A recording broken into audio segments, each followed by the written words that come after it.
A história começa com um baita pôster de uma fake Doritos sendo segurado por um cara de óculos. Olhando de uma outra perspectiva, vemos que o enorme pôster estava na frente de um enorme estádio bem animado. Do lado de dentro, um locutor animado apresenta o jogador que estava entrando agora, a estrela do espetáculo de hoje, o MVP do 6º e 7º Campeonato Mundial, o incrível Lee Thayil. Mas, estranhamente, nosso melhor jogador estava de frente para um bando de musculosos seminu, e o grande estádio que estava sendo o palco desta introdução foi trocado por uma muralha cercada por árvores. Um careca barbudo acha o nome do protagonista estranho, além de ser baixinho, enquanto outro cara acha suas roupas mais estranhas que o nome. Mas a conversa deles durou pouco quando eles cruzaram olhares rapidamente. O careca percebe que esse cara foi o maldito quem o matou. Mas o loiro ri e pergunta ao careca se foi ele mesmo. Rapidamente, os dois se posicionam, com uma aura amedrontadora entre eles, enquanto Lee Thayil assistia a tudo isso sem entender absolutamente nada. Com o quebra-pau prestes a começar, ele se pergunta o que está acontecendo ali e se esses dois, por acaso, são inimigos. Porém, o loiro e o careca continuavam se encarando, prestes a pular um no pescoço do outro. Mas, contrariando o que esperávamos, eles se cumprimentam de um jeito estranho, e o loiro fala para o careca que ele só está ali por sua causa. O careca ri disso enquanto fala que foi uma boa luta, em seguida perguntando se o loiro morreu logo após, já que estava ali também. O loiro explica que, depois da sua luta com o careca, ele morreu para uma criança furiosa com tranças no cabelo, e que o maldito perfurou seu estômago enquanto gritava por seu pai. O careca reconhece esse como seu filho, Vitor, comemorando que ele tenha vingado seu pai. O loiro fala que ele foi bem educado e se tornou um grande guerreiro no futuro, ou melhor dizendo, já é um grande guerreiro. E, como se fosse uma conversa normal, o careca agradece. Mas Thayil, que assistia a esse desfecho estranho, só queria saber como veio parar ali. Para entendermos isso melhor, vamos precisar voltar ao dia daquele torneio. A plateia estava animada, gritando pelo Thayil. Como sempre, ele estava fazendo seu trabalho de melhor jogador, amassando os adversários com suas habilidades. Thayil se lembrava bem que estava prestes a vencer o campeonato mundial pela 3ª vez consecutiva, mas parece que a emoção foi demais para o coraçãozinho do garoto, e ele acabou indo de Vasco. Se lembrando do que aconteceu, ele se pergunta se morreu mesmo naquela hora, questionando se aquilo ali não era algum tipo de sonho estranho.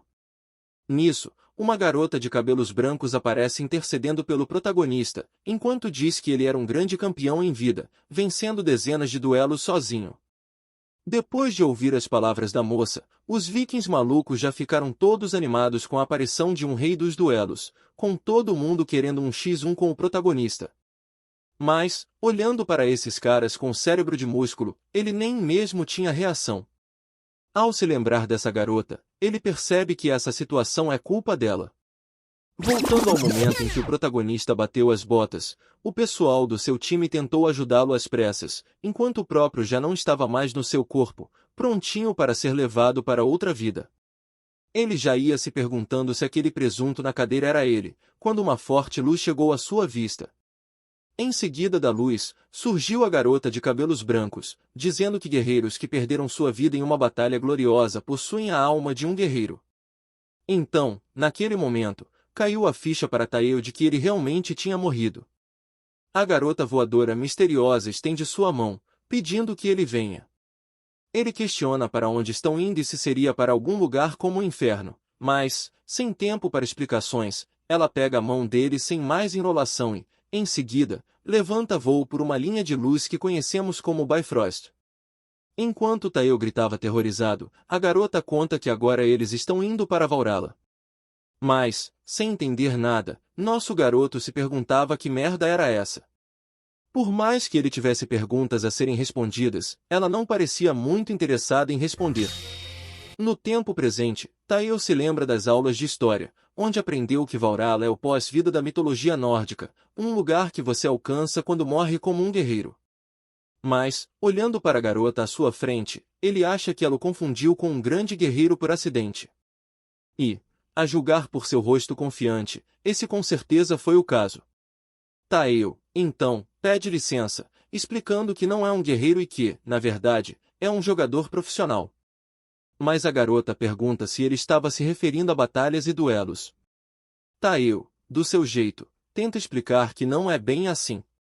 Ele já ia pedir para ela levá-lo de volta para onde pertence, mas é interrompido por um som alto. Esse som era o de uma corneta, tocada por outro cara musculoso. A garota então entende o sinal, que anuncia um ataque inimigo, mandando todos se prepararem para a batalha. Isso deixa os guerreiros lá atrás todos animados por uma boa luta, mas Taeo estava em desespero, querendo saber que maluquice era aquela. Porém, antes mesmo de ter uma resposta, um exército de várias criaturas semelhantes a lobos em suas patas vinha na direção deles. O exército de lobos estava sedento por uma batalha, com os olhos brilhando em fúria. O mesmo se aplicava aos guerreiros vikings. Assim, a luta começa, com uma boa troca de golpes entre ambos os lados. Com uma guerra acontecendo em tempo real bem à sua frente, Taeo se perguntava como isso foi acontecer com ele, tremendo de medo enquanto segurava uma espada, pensando que nunca segurou uma arma na vida. Por isso, ele se faz uma boa pergunta nesse momento: ele já estava morto, então o que aconteceria se morresse de novo? Por seu descuido, um enorme guerreiro lobo se prepara para enchê-lo de porrada, desferindo um baita golpe vertical que o dividiria ao meio em um único ataque. Mas nem tudo estava perdido ainda, pois um cara surgiu atrás dele, mandando o garoto se abaixar. Nisso, ele desfere um baita soco na cara do lobinho apressado. A habilidade usada agora nesse soco era o punho rochoso que derruba ursos, um soco tão potente que mandou o lobinho voando para longe facilmente. O cara então pergunta se Taeo não sabe o que são as sagas, mas, por ter chegado agora, isso é novidade até para nós. Enquanto o marombeiro encarava Taeo, ele encarava de volta, perguntando: o que é essa saga? O fortão explica que uma saga é a sua história, e vir para Valhalla significa que você teve grandes feitos reconhecidos em vida.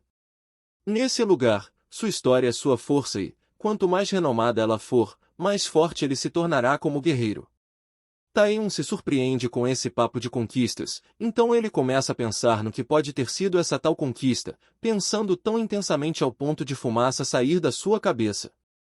Mas, no fim, ele chega à conclusão de que só comeu e jogou a sua vida inteira. Porém, ele tem um rápido flash de memória sobre um cavaleiro. Então, Taeo se pergunta se não seria capaz de usar as conquistas de seu personagem, Kausted, que foi conhecido como o Guerreiro Imortal. Assim que ele coloca esses pensamentos na cabeça, uma energia começa a rodear seu corpo.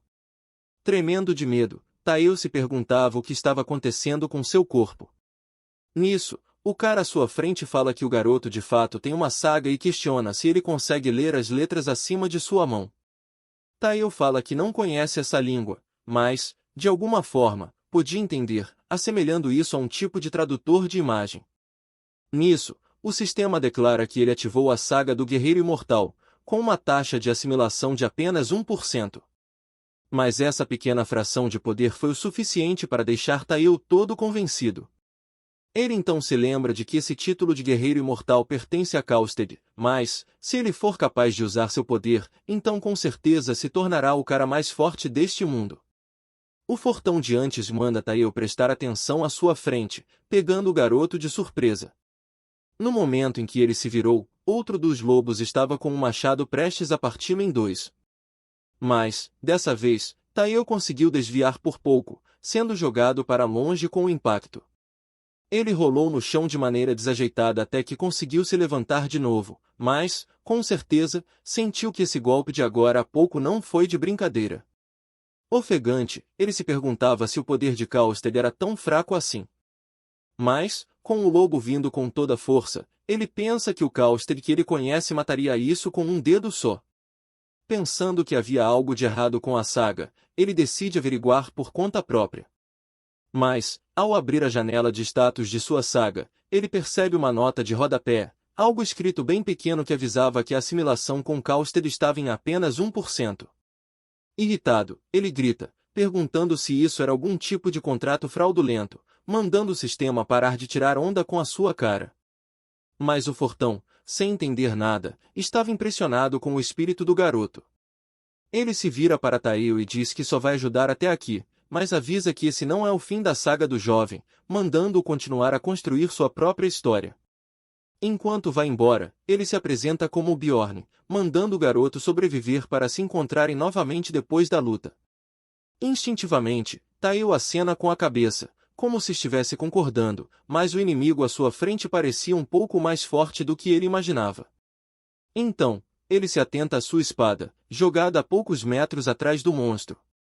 Enquanto corre na direção da criatura, ele pensa que, por mais que seja só 1% de poder, ainda é 1% do Caustic, o que torna isso mais do que o suficiente. Assim, ele avança a toda velocidade para pegar sua espada. Ele então se lembra de que Caustic foi um super-humano que enfrentou centenas de soldados sozinho. Tael consegue desviar do golpe do lobo enquanto pega a sua espada de volta e, já se colocando em posição de combate, pensa que, no fim, a lenda de Caustic também é sua. O lobo então ergue seu martelo gigante, pronto para atacar Tael, mas nosso garoto conseguiu se abaixar no último segundo, evitando ter sua cabeça explodida. Num rápido movimento, ele já estava nas costas do lobo, segurando sua espada firmemente, enquanto pensa na plateia animada torcendo por ele nas competições.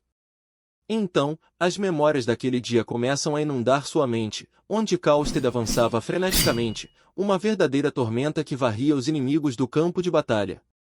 Esse era Caustic, ou melhor dizendo, esse ali Tael. Motivado por suas memórias, ele usa a saga da investida de um guerreiro como uma tormenta, cortando a cabeça do lobo em um único ataque. Porém, mesmo que essa seja sua habilidade, ele ainda carece um pouco de saber usá-la, já que saiu rolando por não conseguir parar sua investida furiosa de antes. Após um tempo arrastando a bunda no chão, ele finalmente parou, percebendo que, ao se lembrar de uma conquista, ela automaticamente se tornava uma saga. Então, o que ele usou agora há pouco deve ser algo como uma melhoria de velocidade. Sendo assim, ele empunha sua espada, dizendo que, com essa saga, ele definitivamente vai sobreviver. A cena então corta para a grande muralha de mais cedo. Lá dentro, podemos ouvir um pessoal animado brindando suas conquistas. As pessoas em questão eram o loiro e o careca, que estavam surpresos ao ver um ao outro ainda vivos. Enquanto isso, Tael, sentado em uma mesa mais ao fundo, tentava comer um pedaço de carne que mais parecia uma pedra. Meio frustrado, ele se pergunta se esse é o tal banquete da noite, o que o deixa decepcionado, já que só estavam servindo álcool e carne. Mas, por estar morrendo de fome, ele estava mandando para dentro. Alguém um tanto familiar se senta na mesa junto a ele, dizendo que, se quiser comida melhor, vai precisar elevar sua classe de guerreiro. Bjorn explica que esse é o banquete de nível mais baixo, onde a menor classe de guerreiros e os novatos se juntam. Por isso, a comida e o álcool são tão ruins. Tael então pergunta se Bjorn também é da classe baixa dos guerreiros, mas o fortão ri, dizendo que só veio dar uma olhada no garoto. Tael então agradece pela ajuda de mais cedo, pois só sobreviveu graças à sua ajuda e ao conselho sobre as sagas. Mas, enquanto falava, ele se lembra de algo extremamente crucial e pergunta a Bjorn o que acontece se ele morrer nesse lugar. Bjorn então explica que as almas dos mortos aqui são colocadas nos guerreiros de aço. Eles são uma unidade estranha que não sente dor ou fome, capazes de lutar eternamente. Ele pergunta se Tael não acha isso incrível. Mas, pela cara do garoto, com certeza não tem nada de incrível nisso, chamando isso de caixão de aço, e não um guerreiro. Com a ideia de acabar se tornando uma dessas coisas estranhas, ele pensa que definitivamente não pode morrer de novo. Mas Bjorn o tira de seus pensamentos ao dizer que, em breve, sua filiação será decidida. Tael pergunta o que é essa filiação, mas Bjorn aponta, dizendo que já estava começando. Na direção que ele apontou, alguém vestindo uma armadura dourada entrava. Essa mulher então para em cima de um palco, dizendo que assistiu aos feitos deles hoje. Apontando o dedo, ela diz que irá revelar para qual legião eles serão designados. Tael pergunta se ela é uma valquíria, e Bjorn diz que sim. Ela é filha de Odin, Reginleif, uma valquíria nascida com sangue nobre. Erguendo sua espada, Reginleif manda que eles olhem dentro de seus copos, pois o nome de quem eles devem confiar e seguir será mostrado neles. Bjorn explica que todos eles fazem parte da legião dos deuses de Asgard e que, ao participar da legião de um deus, ele vai conseguir mais poder. Taeo pensa que os únicos deuses que conhece são Odin e Thor. Enquanto encara o copo brilhante, ele deseja ser escolhido para a legião de um deus poderoso, torcendo para ser escolhido por Odin ou Thor. Depois do momento estranho com o brilho saindo do copo, Taeo já estava em um barquinho com uma garota ruiva. Enquanto ela remava para levá-los ao seu destino, Taeo encarava essa situação com uma cara abatida. Ele estava preocupado, pensando que as pessoas chamavam isso de Legião dos Deuses, mas, perdendo a cabeça, se perguntava por que ele era o único ali, enquanto a ruiva pensava que esse cara já estava assim há um bom tempo. Tentando amenizar a situação, a ruiva diz que sua legião tem pontos fortes que não perdem para as outras, o que faz Taeo perguntar quais são eles. Ela responde que ninguém nunca os está pressionando de cima e nunca tem ninguém os causando problemas de baixo. Em seguida, ela ri, desconcertada, enquanto pergunta se isso não é o paraíso, mas Taeo questiona se ele é mesmo a única pessoa na legião de Idun. Para entender a situação atual, voltamos ao dia da seleção de legião, onde a caneca de Taeo brilhava em dourado. Para sua surpresa, naquele dia não era o nome de Odin ou Thor que aparecia, mas sim o de Idun. Atrás dele, várias pessoas comemoravam por poder lutar sob o comando de grandes deuses como Thor, Tyr e Odin, enquanto Taeon comentava que não conhecia essa deusa Idun. Querendo algum tipo de resposta, Taeo levanta seu olhar na direção de Bjorn, mas, com uma cara meio ambígua, ele pede que o garoto se mantenha forte, o que deixou Taeo ainda mais apreensivo. No dia seguinte à seleção de legião, podemos ver uma valquíria chamando pelas pessoas afiliadas a Odin, e logo outras também começam a chamar por suas pessoas, que, pouco a pouco, formavam filas. Taeo não era exceção nesse meio, pois estava procurando o pessoal da sua legião. Ele procurou por um bom tempo até que conseguiu ouvir alguém falar da legião de Idun. A pessoa em questão era a nossa valquíria ruivinha de mais cedo, que chamava desanimada pelo pessoal de Idun. Foi então que ela abriu os olhos e viu algo fora do normal. Dessa vez, havia um garoto bem magrelo parado à sua frente, pedindo informações. A princípio, ela não entendeu o que era, mas seus olhos brilharam de hesitação quando Taeo disse que estava na legião de Idun. Rapidamente, a valquíria foi em direção ao novato, sem acreditar que realmente tinha aparecido alguém. Ela sacudia Taeon, toda empolgada, enquanto falava que já fazia muito tempo que um novato aparecia. Em seguida, se apresenta, mas Taeo, se segurando, pensa que ela estava perto demais.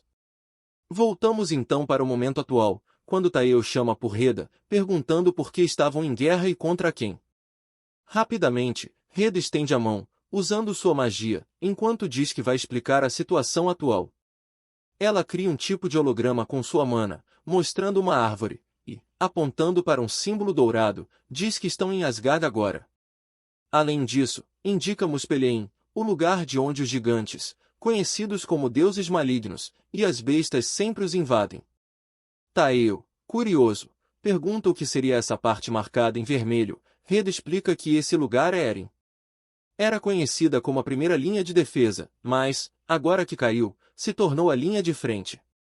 O motivo da guerra é claro, já que eles estão lutando contra aqueles que querem destruir o mundo. Pensando sobre o assunto, Taeo se lembra mais uma vez das aulas de história e percebe que esse talvez possa ser o evento chamado Ragnarok. Reda se surpreende com o comentário de Taeo, mas afirma que era isso mesmo. Eles estão enfrentando a batalha pelo Ragnarok, com o destino do mundo em jogo. Em geral, é uma batalha para salvar o mundo, mas, na situação atual em que eles se encontram, é mais uma luta pela sobrevivência. Sabendo dessa informação, as perguntas de Taeo só aumentam, e ele se pergunta se poderia viajar entre mundos diferentes. Se esse fosse o caso, ele poderia voltar para seu mundo de origem, mas seus pensamentos são interrompidos quando Reda anuncia que eles chegaram. Dentro de um tipo de gruta, estava um enorme portão de pedra, que se abriu assim que eles chegaram perto. Reda então apresenta este como o templo da deusa e diz a Taeo que, por serem seus guerreiros, deveriam mostrar respeito. À medida que entravam no templo, as tochas nas paredes se acendiam. Taeo, impressionado com o lugar, pergunta se é aqui que vão ver a deusa, mas Reda explica que não exatamente.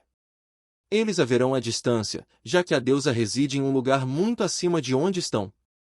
Reda então joga algo para ele e manda que solte isso lá. Taeo percebe que era uma maçã dourada. Sem entender muito bem, ele vai em direção ao altar e se posiciona no centro. Sem muito o que fazer, ele deixa a maçã cair no local ordenado. Assim que a maçã dourada cai no chão, o símbolo abaixo de seus pés se ilumina. Em seguida, um forte brilho surge da direção da estátua à sua frente, gerando uma forte lufada de vento que quase o joga para trás. A imagem da deusa aparece bem diante de seus olhos, onde ela chama ali Taeo de seu guerreiro, pedindo que ele chegue mais perto. Essa é Idun, a deusa da vida e da juventude. Por um momento, Taeo fica desnorteado com tamanha presença diante dele, mas logo o cenário à sua volta muda. Diante dele, estavam a deusa Idun e o pomar de maçãs douradas. Taeo tremia diante da presença imponente da deusa, com uma cara totalmente espantada, mas, enquanto tremia, ele se ajoelha em respeito à sua divindade. Então, a figura da deusa se mostra diante de uma cachoeira, enquanto Taeo pensa que, assim como a água flui de cima para baixo, seu corpo naturalmente demonstrou respeito.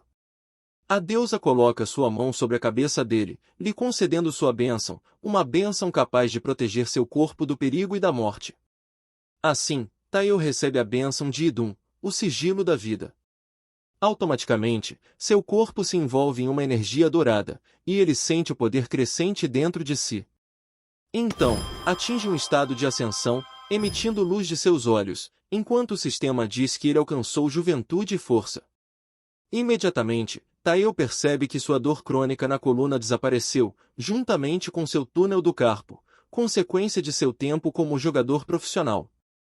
Seu corpo está agora, sem dúvidas, no seu melhor estado. A deusa Idun dá um leve sorriso enquanto diz que aguarda com expectativa as suas futuras contribuições. Assim que a sessão termina, Taeo acorda deitado no chão, enquanto Reda pergunta se correu tudo bem e se ele conseguiu a bênção. Ela explica que Idun é a deusa da juventude eterna e da longevidade. No campo de batalha, ele poderia sentir uma enorme dor, mas, com a bênção da vida, morrer é quase impossível. Mas Taeo só conseguia espiar a saia da moça, enquanto pensava que ela era muito linda. Enquanto ele se levanta, Reda também avisa que, à medida que ele se tornar mais forte, a bênção também ficará mais forte. Por esse motivo, sua legião recebeu o apelido de Legião Zumbi. Taeo escutava atentamente até agora, mas, em seu rosto, ainda permanecia uma cara meio preocupada. Ele então pergunta se poderia voltar para de onde veio caso consigam ganhar essa guerra. Depois dessa pergunta, ele encara Reda com um ar de segunda intenção, mas, por dentro, estava se perguntando se isso foi legal. Reda então estende a mão e diz que, assim como ele falou, se por acaso derrotarem todos os inimigos e a guerra acabar com seu lado sendo vencedor, e, é claro, se ele ainda tiver o desejo de retornar, então seria possível. Taeo pensa que, com certeza, quer voltar, se perguntando quem seria o maluco de permanecer ali. Reda então o ajuda a se levantar, puxando nosso garoto com força, mas quando ele se dá conta, Reda mais uma vez estava bem coladinha com ele. Estranhamente, a cena nos leva para um lugar totalmente diferente do que vimos, e lá Reda estava vestindo roupas comuns da Terra, ao invés de seu estilo original de Valquíria. Mas o estranho mesmo é ver Taeo com uma cara toda séria, vestido como um típico trabalhador de escritório. Reda então vai na direção dele, dizendo que ele fez um bom trabalho hoje e que chegou a tempo para o jantar. Já sentado à mesa, Reda pega um pedaço de carne e o leva na direção de Taeo, mandando ele comer, e nosso garoto, todo sem graça, olha para ela um pouco hesitante. Mas, no fim, ele abre a boca esperando um aviãozinho. Porém, suas fantasias são rapidamente frustradas quando, ao invés de carne, ele morde uma bota velha. Taeo então afasta o pedaço de bife da sua boca, enquanto pensa que, graças a esse pedaço de carne que mais parece um sapato velho, ele saiu da sua doce desilusão. Reda, preocupada, pergunta se ele estava bem. Meio nervosa, ela questiona se Taeo também não acha essa carne meio dura, mas diz que, caso queiram comer melhor, vão precisar dar duro para subir de classe. Reda explica que, quando se sobe de classe, tudo melhora, desde comida, equipamentos e alojamento. Então, Usando seu ataque de fofura, ela fala para Taeo dar o seu melhor. E isso foi um golpe crítico na cabeça do nosso jogador Taeo, que já imaginava uma vida feliz em Seul com Reda e uma criança. O sistema até avisa que a desilusão desse cara alcançou um estado crítico. Mudando novamente de cenário, nosso casal improvável estava do lado de fora, onde Reda explica que, sempre que ele derrota um inimigo, ele receberá algo chamado de runa. Taeo rapidamente entende e comenta que, há um tempo, sentiu como se seu corpo absorvesse uma estranha energia vermelha. Reda fala que isso é bom, pois significa que ele já conseguiu algumas runas. Invocando um tipo de círculo mágico em sua mão, Taeo questiona se, com essas runas, ele pode escolher as capacidades que quer aumentar, ao que Reda responde que é isso mesmo, elogiando-o por entender rápido. Taeo fala que a parte de estamina, força e agilidade são fáceis de entender, mas ele está particularmente curioso quanto à força de vontade e a mana. Reda explica que a mana pode fortalecer sua magia e resistência mágica. Já a força de vontade melhora sua concentração e defesa mental. Mas, mesmo com essa explicação, ainda ficam algumas dúvidas para Taeo, que decide testar por conta própria. Sua próxima pergunta é se as sagas também podem ser fortalecidas com o uso da mana, mas Reda explica que não é bem assim, já que as sagas são algo um pouco mais especial, e um simples aumento de status não vai torná-las mais fortes. Para as sagas, quanto mais você aprender da história e quanto maior for a sua crença, mais poderosa ela se tornará. Ela também explica que existem casos em que sagas podem se tornar mais fortes do que originalmente são. Por exemplo, uma história sobre capturar uma cobra grande pode se tornar uma lenda sobre eliminar um temível dragão. Mas é claro que, na maioria das vezes, as classes de guerreiros mais baixas possuem habilidades simples. No geral, elas giram em torno de ficar mais fortes ou mais rápidos. Isso por si só já pode ser considerado algo incrível, mas não pode chegar perto do que é uma verdadeira saga. Afinal, sagas são a realização de lendas, então os efeitos que elas possuem são diversos. Em casos especiais, sagas podem criar armas, transformar ou até mesmo invocar exércitos. Mas Reda alerta Taeo de que o poder para desenvolver uma saga está inteiramente em suas mãos. Nosso garoto pensa sobre sua história, a lenda do Cavaleiro Dragão Caustic. Porém, enquanto ele estava absorto em pensamento, um som alto ressoa por todo lugar. O aviso ecoou por toda parte, alertando as pessoas dos alojamentos próximos. Reda então fala que essa é uma ordem para a batalha, mas Taeo acha que isso foi rápido demais. No momento seguinte, uma fenda dimensional se abre diante deles, perturbando o espaço à sua volta. Enquanto Taeo encara o portal confuso, Reda diz que, assim que ele passar por esse portal, chegará ao local de espera, o lugar onde todos se juntam antes da batalha começar.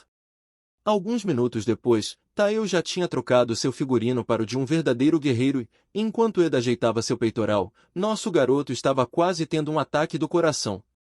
Ela então diz que chegou a hora e comenta que a armadura caiu muito bem nele. Todo vermelho, Taeo se apressa em ir em direção ao portal, dizendo que está de saída. Mas logo escuta a voz de Reda chamando por ele, o que o faz rapidamente virar para trás. Então, Reda pede que ele, por favor, não morra. Um pedido sincero que deixou nosso garoto completamente comovido.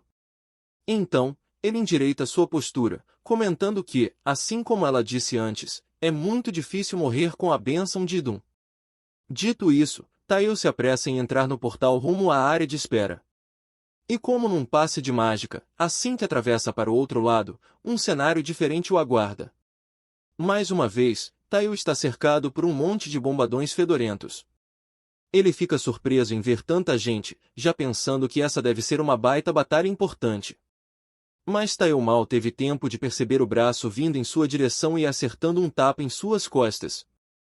Ele se vira para ver quem foi o cara que quase pôs seus pulmões para fora, mas tem uma surpresa ao ver que era Bjorn. Nosso amigo Fortão diz que é bom encontrar Taeo novamente. Nisso, ele elogia o garoto, dizendo que ele está muito bem, e pergunta se a valquíria que estava cuidando dele era bonita. Sem saber como responder, Taeo fica todo bobo em silêncio. Rindo da cara dele, Bjorn lhe dá outro tapa nas costas, enquanto diz que todas as valquírias são verdadeiras beldades. Nisso, ele apressa Taeo para encontrarem logo sua legião, pois a batalha de hoje terá um comandante diferente de ontem. Diante do comandante deste batalhão, já dava para ver que o cara era bem casca-grossa. Estranhamente, ele tinha seu olhar sinistro voltado na direção de Taeo, perguntando se ele era um guerreiro de Idum. O comandante então diz que é estranho ver o garoto sozinho ali na frente e manda que ele vá para uma das filas. Sem muitas escolhas, Taeo obedece. O comandante já corta as apresentações, dizendo que seu nome é Ragnar, da Legião de Endal, e que hoje será o líder desse grupo. O objetivo deles nessa batalha é recuperar um território tomado pelos Gnolls. Então, o destino deles é o centro do campo de batalha. Já de frente para o portal, ele ergue sua espada, chamando os guerreiros de Valhalla, por Asgard e os 9 reinos. Assim, a praça de espera é vista de um ângulo diferente, onde vários portais já estavam a postos. Antes de entrar no portal, Ragnar grita que estará sempre liderando na vanguarda e manda que todos fiquem atrás e sigam suas ordens. Com essa atitude, todos os vikings, com seus cérebros de músculo, começam a vangloriar Ragnar, enquanto Taeo, lá atrás, continua sem conseguir ver nada. A cena então corta para as Montanhas Nevadas, onde um exército de vikings já estavam em um combate feroz contra os Gnolls. Aqueles que já estavam lutando percebem os reforços chegando para ajudar, então todos continuam a pressionar as linhas inimigas. Porém, quando as linhas de ataque estavam prestes a avançar, eles escutam um uivo poderoso. No alto de uma colina próxima, um Gnoll enorme erguia seu martelo. Os guerreiros lá embaixo, junto aos outros Gnolls, não entendiam o que estava acontecendo. Foi então que, para a surpresa de todos, aquela coisa saltou do alto da colina e, brandindo seu machado, usou o peso de sua força somada à gravidade para desferir um poderoso ataque, que jogou tudo para longe, incluindo inimigos e aliados. O sistema então reconhece esse monstro lobo gigante como presa branca, que aparece pronto para fazer uma verdadeira bagunça no campo de batalha. Os vikings olham para esse monstro, se perguntando se esse não é o líder dos Gnolls. Um careca mais desesperado lá atrás comenta que ele tem umas 4 a 5 vezes a altura de um Gnoll normal, mas alguém os manda parar de perder tempo conversando e se preparar para lutar. No exato momento em que o boss estava bem diante de um batalhão de guerreiros vikings, um portal surgia atrás dele. De dentro do portal, uma pessoa grita, dizendo para os outros avançarem.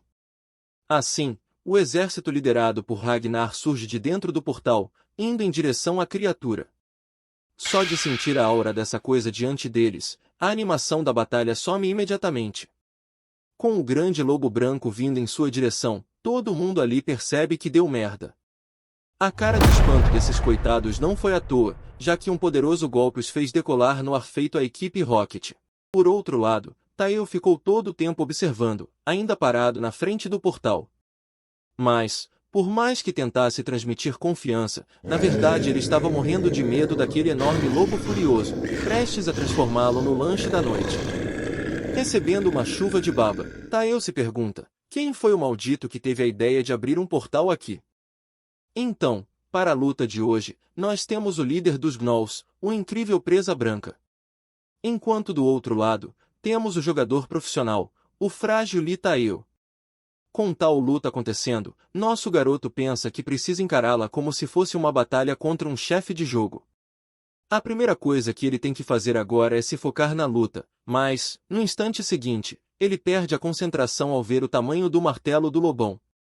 Pensando bem, ele vê que seu escudo com certeza não vai aguentar nenhuma pancada com aquele martelo. Sendo assim, ele desiste de usá-lo e parte para cima usando somente sua espada.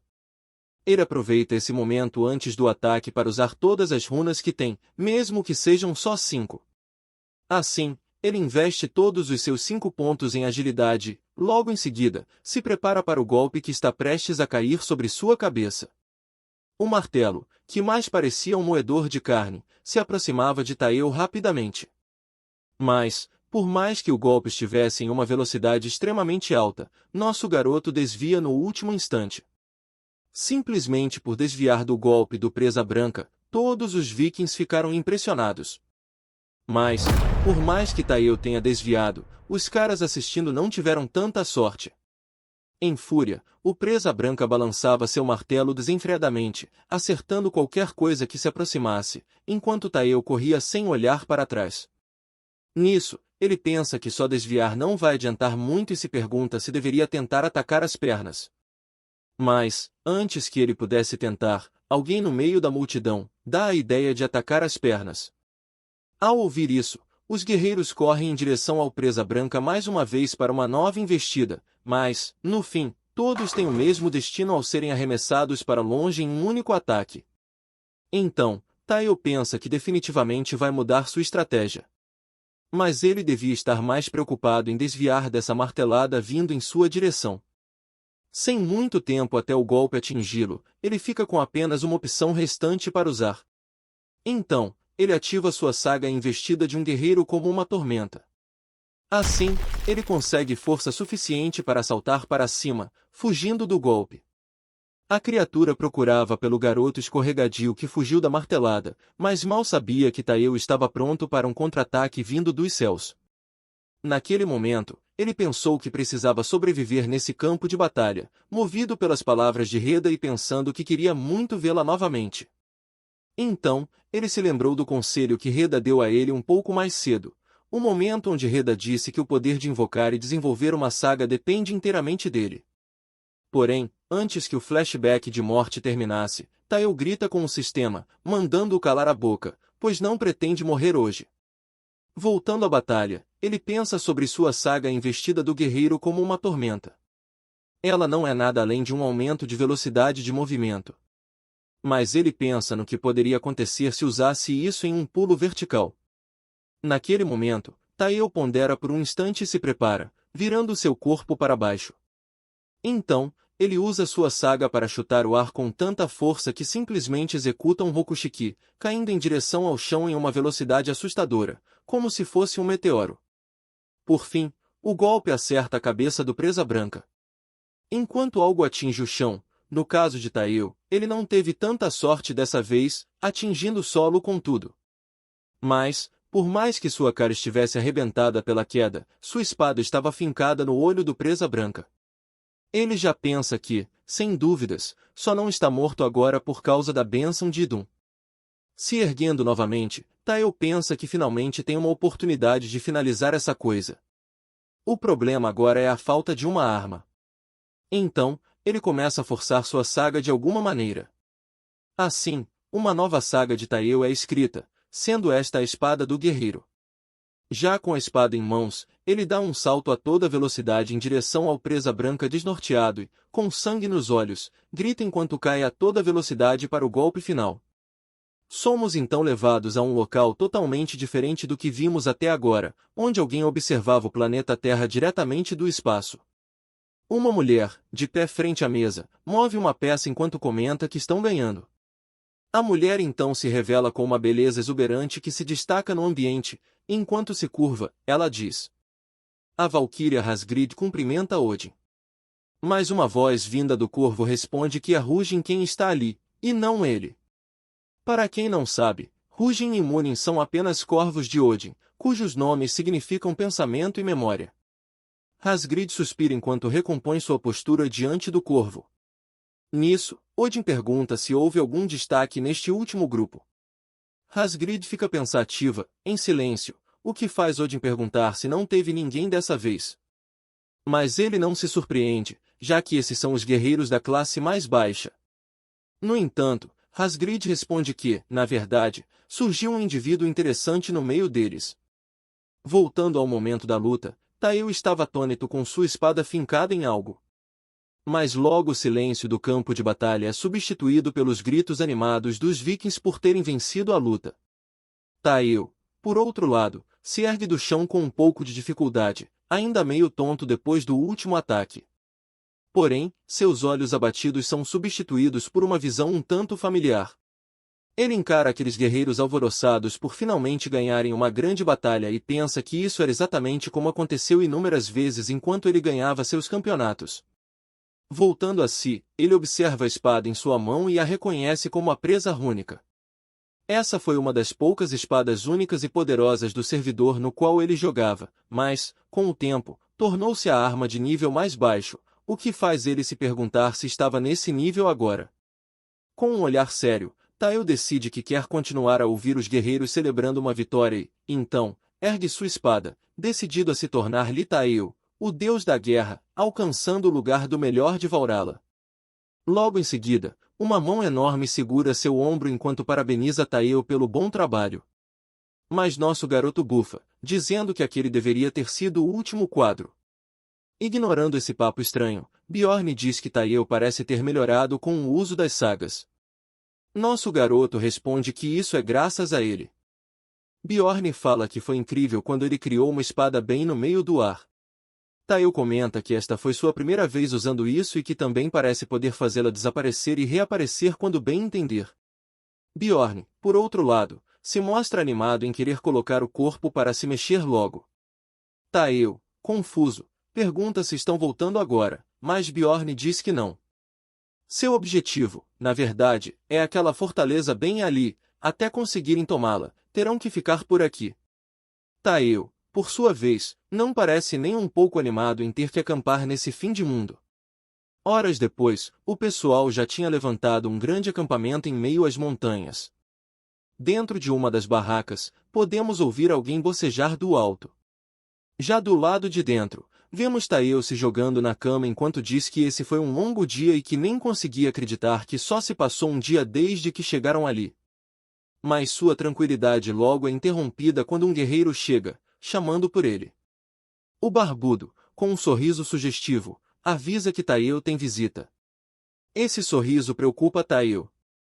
Quando ele sai de sua barraca, vários guerreiros pareciam super contentes com nosso herói por alguma razão. Sem entender nada, Tael se pergunta o que deu neles. Mas, à medida que avança, sua visão é atraída para algo à frente. Ele começa a suar frio de nervosismo. E, olhando para o motivo dessa reação, dá para entender o porquê. A pessoa que estava ali para vê-lo não era ninguém menos que nossa Valquíria dos cabelos vermelhos. 5 minutos depois, estamos dentro da barraca de Tael, onde Reda pedia desculpas, e nosso garoto não entendia ao certo o porquê das desculpas, mas ela pede que ele, por favor, mostre todas as conquistas que ele teve em vida. Mas Tael nem sabia que isso era possível, e Reda explica que isso só é possível se ele quiser. Nisso, depois de uma rápida confirmação, aparece um rolo de pergaminho tão grosso quanto o braço de Bjorn, mostrando as inúmeras conquistas que Tael teve com seu personagem, o que foi um verdadeiro choque para Reda.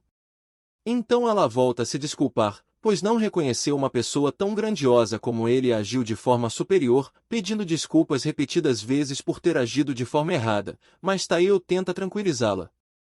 Porém, Reda chorava arrependida enquanto Tael percebia que, mesmo chorando, ela conseguia ser fofa, mas pensa que precisa se apressar em explicar o que aconteceu. Nisso, um tempo se passa e Tael contou tudo sobre suas conquistas e o jogo de onde elas vieram. Reda pergunta mais sobre o jogo, ao qual Tael explica de modo bem preguiçoso que as conquistas vieram de um jogo num mundo virtual, deixando a garota mais confusa que antes, mas ainda assim ela entende o básico e diz que, de toda maneira, ainda será verdade que ele conquistou tudo aquilo. E isso por si só já era muito incrível, uma conclusão rápida que deixou Tael surpreso. Nosso garoto se lembra de todas as merdas que falavam sobre ele jogar, como conseguir isenção do serviço militar por um esporte que não é esporte, mas era reconfortante que, mesmo após sua morte, ele tenha conseguido algum conforto. Reda então retoma sobre as sagas, afirmando que não tem um limite máximo de sagas que ele pode ter, mas que no nível atual em que ele está, assim que cria uma saga, ele deve ficar em um tempo de espera para conseguir criar outra. Então, deveria pensar com cuidado para não acabar criando uma saga inútil para a situação atual. Sabendo disso, Tael já abre seu sistema Asgard enquanto pensa que precisa criar uma que seja útil. Em resumo, as sagas atuais dele são Guerreiro Imortal, sincronização com as habilidades de Caustic, investida de um guerreiro como uma tormenta, melhoria de velocidade e a espada do guerreiro, que literalmente cria uma das armas de Caustic, pensando que deveria ao menos ter uma habilidade de ataque, se esse for o caso. Ele fica pensativo por um momento enquanto pondera qual seria a melhor habilidade para o momento. Então, decidido, ele dava início à saga que ele mais precisa agora, criando a saga dos Olhos de Dragão, que enxergam através de tudo. Mas acho que essa nova saga deixou nosso garoto empolgado até demais, assustando a pobre Reda. Ela então pergunta se ele já se decidiu, e Taeo tira seus óculos dizendo que já escolheu, explicando que essa saga lhe permite ver através das pessoas como se fosse a interface de um jogo. Para explicar de maneira que ela entenda, isso pode permitir que ele conheça outras pessoas em detalhes, pensando que pode ver através dela e até mesmo as profundezas mais escondidas. Mas acho que essa habilidade passou um pouquinho da eficácia esperada, o que fez nosso garoto explodir de alegria enquanto deixava Reda preocupada. Algum tempo depois, Taeo já estava todo enfaixado, enquanto Reda fala que pensou por um momento que a cabeça dele tinha explodido. Meio nervoso, Taeo diz que foi estímulo demais para ele, mas Reda avisa que ele precisa se aprontar porque estava quase na hora deles irem.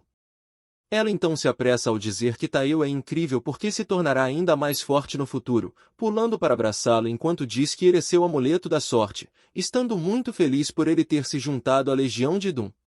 Mas ao sentir o cheiro doce da garota, Taeo teve outro ataque, explodindo em fumaça rosa novamente, só que em uma escala completamente assustadora dessa vez.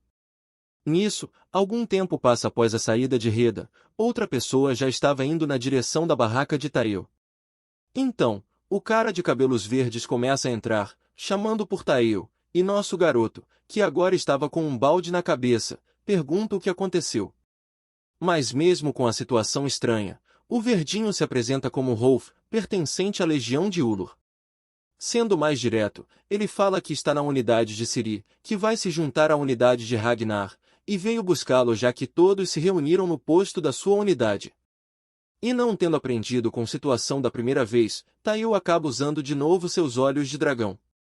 Então, nosso garoto vê que seu nome é mesmo Rolf, com o apelido de caçador de lobos, mas ele paga o preço por ter usado a habilidade sem pensar de novo. Enquanto se vira para vomitar, ele diz mentalmente para desligar o modo raio-x, pensando que vai deixar essa merda desligada enquanto não for necessário. Depois de se recuperar de mais um choque, eles estavam indo em direção ao outro assentamento, e Rolf diz que tem inveja de Taeo por receber a visita de uma valquíria, mas também sente admiração pelo garoto, impressionado com como ele é legal, constatando que, se recebesse a visita de uma valquíria, ele se gabaria para sempre. E então que cai a ficha para nosso amigo Nerdola, que a cena de mais cedo foi como ter recebido a visita de uma celebridade. Imaginando que essa deve ser a melhor parte da Legião de Doom, mudando de assunto, Taeo pergunta a Rolf qual é a bênção da Legião de Ulur, ao que Rolf responde com 2 dedos. A primeira é furtividade e a segunda rastreamento, onde ele tem que escolher uma das duas, mas eventualmente eles irão ter ambas.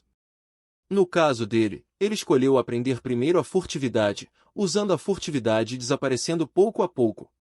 Explicando a segunda habilidade, que literalmente é uma habilidade de rastreio, porém capaz de fazê-los encontrar um alvo até mesmo com o menor dos rastros. Enquanto diz que entendeu, eles acabam chegando no lugar com uma grande fogueira no centro. Então, Rolf vai até a capitã e se apresenta, dizendo que trouxe o guerreiro Li Taeo, mas a cara de Taeo não era outra senão de puro espanto com o que estava vendo, pois essa era a primeira mulher que ele via nesse lugar, e uma bem bonita por sinal. Ele acha isso incomum, já que não tinha visto outra mulher que não fosse uma valquíria por aqui. Então, meio sem jeito, ele se apresenta. A capitã já vai levantando e pergunta se Taeo era o cara que acabou com o Gnoll gigante mais cedo, e fala que é um prazer conhecê-lo. Mas à medida que ela se levanta, nosso garoto começa a sentir um arrepio na espinha, se perguntando que aura intimidadora era essa vinda dessa mulher, pois ela parecia maior que qualquer outro guerreiro daqui. Ela então diz que a comandante-chefe daqui chegará logo, e manda ele esperar por ali, e Taeon rapidamente entra em posição enquanto responde com um sim. Nesse momento, Taeo usa os olhos de dragão e descobre que o nome dela é Ciri, com o apelido de caçadora de humanos. Então, Taeon percebe de onde vem todo esse carisma dela. Então surge uma baita luz brilhante no céu escuro, o que os bárbaros percebem como consenso da chegada da Valquíria, e de fato realmente era uma das Valquírias, sendo mais aquela que conversou com Odin pouco tempo atrás. Como sua personalidade já aponta, ela faz uma baita entrada digna de um ser divino, e Taeo, impressionado com tanto brilho, percebe que se trata da Valquíria Hasgrid. Mas ao ver o apelido dela de Princesa de Gelo, ele deduz que esse apelido deve ter vindo dos guerreiros. Hasgrid então se apresenta como membro da Legião de Odin, sendo a encarregada da batalha que estará por vir. Como todos já devem estar sabendo, com a morte de Ragnar, a unidade dele foi integrada à unidade da Ciri. Enquanto olha diretamente para ele, Hasgrid diz que estará contando com ela, enquanto Ciri diz que não precisa se preocupar, pois honrará seu dever.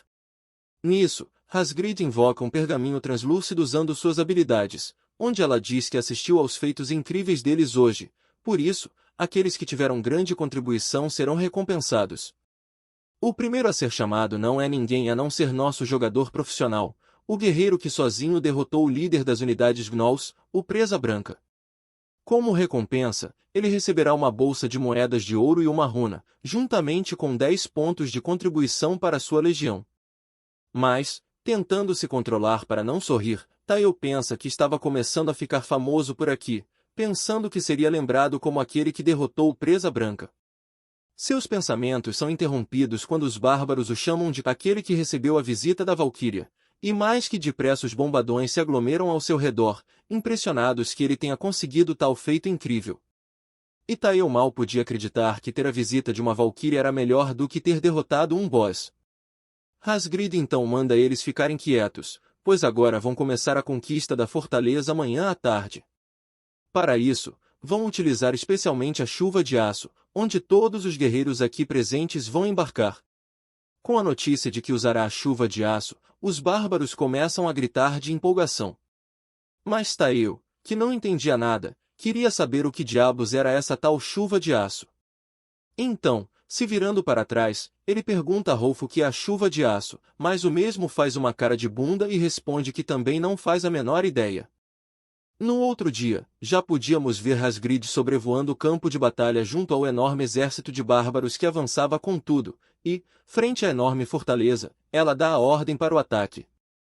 Então vemos os dois exércitos prestes a se chocar, mas dessa vez os bárbaros pareciam mais bem preparados do que da última vez, enquanto o boss lá de cima da fortaleza observava tudo, sendo esse o olhar sangrento. Lá embaixo, a batalha seguia ferozmente, com ambos os lados pressionando um ao outro, mas, à medida que o tempo passava, os bárbaros ganhavam mais território. Nisso, voltamos à noite passada, quando o plano era explicado, e a ideia era ganhar vantagem com o foco do inimigo estando na linha de frente, dando a chance das unidades escalarem a fortaleza e abrirem o portão da frente. Mas Ciri se atenta à parte de que, para abrir os portões, eles vão ter que chegar até a sala de controle de runa mágica, e Rolf, usando seu cérebro minúsculo, deduz que vão escalar a muralha com a chuva de aço. Mas Tael percebe que ele só estava dando uma de sabichão. O que incomodava Tael era como essa chuva de aço era feita, se perguntando se não seria magia de teletransporte ou coisa do tipo. Mas voltando ao momento presente, Tael estava de cara com o que de fato era chuva de aço, pois eles foram colocados dentro de um barril gigante que logo seria arremessado dentro das linhas inimigas, o que me faz lembrar do barril de goblins em Clash Royale. Rolf então pergunta se Tael não estava animado, mas, sabendo que as chances de escapar dessa são mínimas, ele não estava nada animado. Então um dos bárbaros grita que logo estará em Valhalla, mas Tael o lembra que já estão aqui. Nisso, um bárbaro soa uma corneta sinalizando que estavam se preparando para o lançamento. Pouco a pouco as laterais do barril começam a se fechar, e, à medida que ele se fecha, o desespero de Tael só aumenta, onde ele até mesmo clama pela ajuda de Idun. Eles então são carregados dentro de um gigantesco canhão que é apontado na direção da fortaleza, e logo o canhão é disparado, os arremessando a uma velocidade assustadora. Mas, enquanto os bárbaros estavam animados com esse voo suicida, Tael estava aterrorizado com a chance de acabar morrendo de novo. E não era só um barril, mas sim vários, que voaram diretamente para dentro da muralha, tendo um pouso mais que turbulento, com direito a um passeio de barril desgovernado depois de acertar o chão. Então, tendo uma visão ampla de cima, dá para ver que todos os barris chegam ao destino. Os compartimentos se abrem ao som dos agradecimentos por voarem na companhia aérea de Asgard. Mas dá para ver que, além de Taeon, outros também não tiveram uma aterrissagem agradável. No entanto, Ciri estava esbanjando disposição para a batalha, avisando dos inimigos se aproximando. Só que, diferente do que se esperava, os inimigos dessa vez não são os cães sarnentos. com a aparição de uma parede, se revela um enorme enxame de insetos gigantes, e, para piorar ainda mais a situação, o lugar em que eles acabaram de cair estava infestado de insetos. Seria então tranquiliza o pessoal ao dizer que esses insetos geralmente andam em grupos de 5, então, se acabar com o líder, os outros não vão passar de criaturas sem cérebro. Mas Rolf se atenta a esses bichos praticamente terem a mesma aparência, tendo que basicamente contar com a sorte para acertar qual é. Mas é para isso mesmo que nosso garoto está aqui, e, sem demora, ele já vai ativando seus olhos de dragão, o que revelou rapidamente quais eram os alvos certos para acertar, pois um deles tinha um adereço de resistente. Sem demora, ele grita para o pessoal que poderia diferenciar os insetos com sua saga.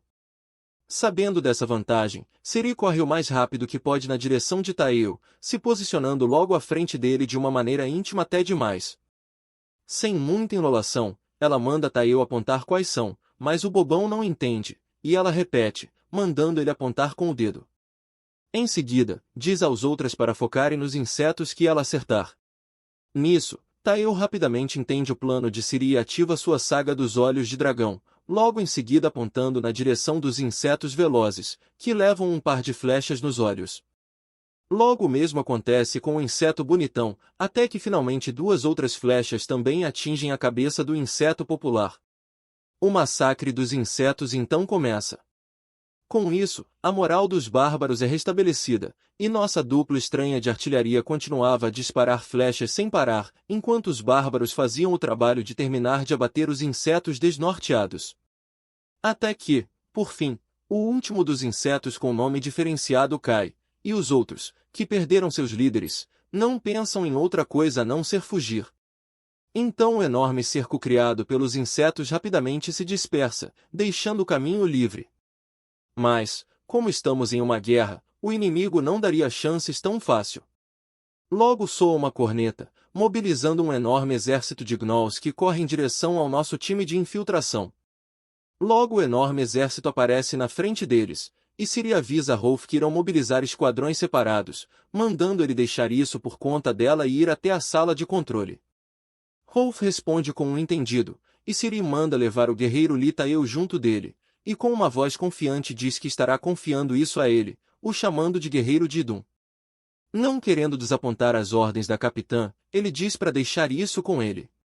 Nisso, o esquadrão de infiltração, montado com os reservas dos reservas, é criado rapidamente, e Rolf já passa a mão por Taeun, mandando ele ficar perto enquanto eles andam, usando logo em seguida a bênção de Ulur, a furtividade. Assim, eles facilmente conseguem furar o bloqueio inimigo e chegar mais perto do seu objetivo. Um deles comenta que tem o mapa desse lugar memorizado, e que no lugar onde estavam agora havia uma porta escondida. Depois de empurrar um dos tijolos na parede, uma passagem se abre, revelando uma escada. Então o guia do grupo diz que essa é uma passagem temporária para a sala de controle. Sem mais enrolação, eles descem as escadas, dando de cara com algo semelhante a catacumbas. Mas nosso garoto Taeo já estava tendo dificuldades nesse lugar escuro, e enquanto tira a teia de aranha extremamente pegajosa da sua cara, ele se pergunta por que tem tanto disso aqui embaixo. Porém, ao olhar em volta e ver o quão largado estava, ele deduz que isso não é usado há bastante tempo. Ignorando o fato dessa teia normalmente gigante que grudou na sua cara estar aqui embaixo, ele segue seu caminho junto aos bárbaros. Mas algo me diz que eles não são os únicos a andar por esses corredores apertados do subterrâneo.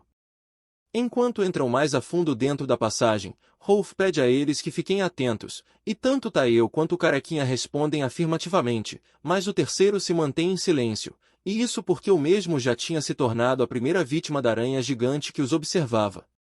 Taeo grita que essa é uma aranha-lobo, mas o Careca fala que essa coisa é grande demais para uma aranha. Por outro lado, Rolf percebe que essa coisa deve estar morrendo de fome, pois, assim que pegou o soldado, o devorou em um instante. Só que as coisas ainda estavam piorando, pois Taeo grita para avisar Rolf que não tem só uma aranha, e para a surpresa deles, assim que a luz das tochas chega mais à frente, uma enorme quantidade de aranhas se revela, com o chão vermelho que brilhava por toda a passagem. Taeo então decide se acalmar por um momento e procurar qual o ponto fraco dessas coisas, vendo com os olhos do dragão que elas são especializadas em veneno paralisante, com sua fraqueza sendo fogo. Sabendo das fraquezas dessa coisa, Taiyo não perde mais tempo e já invoca a saga da espada do guerreiro, o que foi uma surpresa para Rolf, por ele ter feito uma espada surgir do nada na sua mão. Mas, inesperadamente, ele não a usou para se defender das aranhas, mas sim a arremessou com tudo para cima, fazendo a espada voar com tudo na direção de onde o enorme número de aranhas famintas estava, falando mentalmente para ativar a habilidade especial da presa rúnica. Assim, a espada simplesmente começa a emitir chamas de sua lâmina, que geram uma enorme explosão ao entrar em contato com as aranhas, e manda os outros correrem enquanto ainda tem a chance. Enquanto correm, Rolf pergunta se Taiyo era um mago, enquanto Caraquinha questiona o que faria quanto à espada, mas Taiyo apenas responde que pode fazer outra se precisar. Então começa um verdadeiro jogo de pega-pega com as aranhas, e Taiyo via isso como se estivesse jogando Pac-Man. Depois de muita corrida, eles avistaram uma porta, com Taiyo gritando que, depois que passarem por aquela porta, eles vão estar seguros. Nisso, Taiyo e Rolf são os primeiros a conseguir passar pela porta, e quando Caraquinha estava terminando de atravessar, eles começam a gritar para fechar a porta. Porém, uma das aranhas acaba passando antes que pudessem ter a chance de fechar a porta. E logo que chegam dentro do salão e olham em volta, percebem que tinha algo a mais ali, mas Taiyo rapidamente parte para cima da aranha faminta enquanto grita desesperado para o pessoal travar a porta. No fim, eles conseguem fechar a porta e impedir que mais aranhas entrem no salão, e, por um golpe de sorte, Taiyo também conseguiu lidar com a aranha que passou, enquanto o pessoal, depois dessa correria toda, estava largado no chão arfando por ar. Enquanto Taiyo, que também estava no mesmo estado, pergunta se essa é a tal sala de controle, onde vemos por completo a enorme sala de controle de runa. Rolf confirma enquanto explica que essa é a sala de controle de emergência, sendo a segunda sala de controle escondida na fortaleza. Taiyo então pensa que não era surpresa o caminho até aqui ser tão difícil, já que não existe ninguém guardando esse lugar. Sem mais enrolação, Rolf se apressa em prosseguir logo com sua missão e, enquanto coloca um medalhão sobre a mesa, fala que precisam abrir logo o portão da fortaleza para minimizar as casualidades do seu lado. Assim que o disco verde encosta no painel, um enorme feixe de luz é emitido dele com uma mensagem de reconhecimento da chave de autorização de emergência, e, com a ativação, uma mulher emerge de dentro do painel voando graciosamente. Ela logo dá as boas-vindas a todos, se apresentando como Fortaleza Negra, e pede que emitam o comando desejado. Mas acho que os dois brutamontes estavam mais interessados no avatar do sistema do que em salvar os camaradas lá fora, ao que Taiyo pergunta se ele não estava com pressa. Então Rolf recupera um pouco do seu juízo e pede que abra o portão, ao que o sistema atende rapidamente. Só que, sem uma especificação correta, ela começa a abrir o portão que estava atrás deles com milhares de aranhas, e desesperados, eles corrigem dizendo que é o portão principal da fortaleza lá em cima. Depois de um tempo lidando com as aranhas que passaram, Rolf diz que a missão foi concluída, restando apenas a parte de proteger esse lugar até que as forças externas capturem a fortaleza. Nisso, Rolf tem a brilhante ideia de passar o tempo livre falando de mulheres, mas a garota do sistema avisa que há um intruso se aproximando rapidamente da sala de controle, pedindo que se preparem para o combate. Nesse momento, a porta é arrombada com tudo por um gnoll, e nosso grupinho não acredita que aquela coisa passou pelas aranhas e por uma porta de aço tão fácil.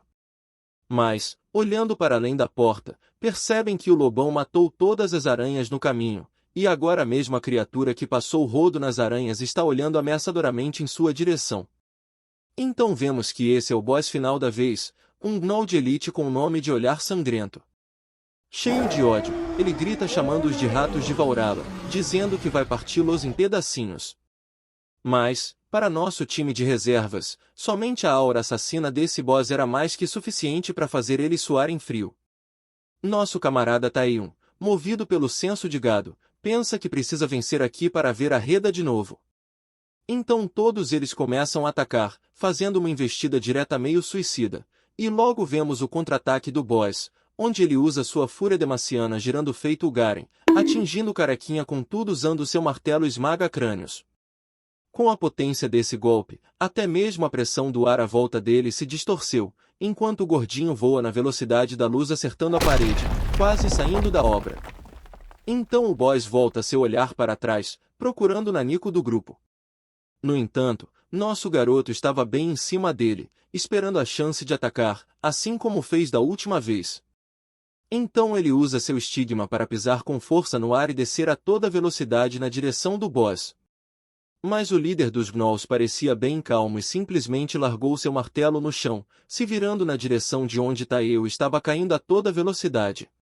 Percebendo que foi descoberto, nosso garoto se borrou todinho, e isso com razão, já que ele foi facilmente pego pelo lobinho em pleno ar. Então ele decidiu dar a Taeo um gostinho do próprio ataque, dando um salto e o jogando com tudo contra o chão, usando assim uma saga conhecida como bate-estacas de caixão de pedra, um golpe realmente devastador. Rolf, assistindo a esse amasso, grita por Taeo, que não parecia nada legal, mas acho que esse último golpe realmente fez um baita estrago nos órgãos internos do garoto. Taeo começa a perder a consciência enquanto sente uma sensação quente e estranha, e é aí que um brilho cegante surge bem diante da sua cara, o que faz ele se perguntar se é assim que ia morrer. Porém, a luz é barrada por uma enorme pata que estava prestes a esmagar a cabeça dele contra o chão, e nosso garoto percebe que não era morte, mas que com certeza vai testemunhá-la em primeira mão se continuar assim. Mas Rolf parece que não está disposto a ver seu colega acabar como um chiclete pisado no chão, então ele ativa sua saga da flecha de fogo, disparando uma enorme flecha em chamas que acerta o lobinho com tudo, em uma enorme explosão. Ele então grita para Taeo e o soldado careca se juntarem a ele rapidamente, mas com o pelo todo chamuscado o olho sangrento diz que vai parti-lo em pedacinhos. No entanto, ele hesitou por um momento antes de partir para cima, usando seu único neurônio para decidir se deveria matar primeiro o arqueiro irritante ou o nanico. Mas, ao olhar para o corpo do garoto, ele vê Taeo estirado no chão, e chegando mais perto, o malandro estava se fingindo de morto para enganar o lobinho. Por algum milagre do destino, o olho sangrento pensou que essa atuação foi mesmo convincente, se virando na direção de Rolf enquanto diz que o próximo a ir jogar no time do Vasco é ele.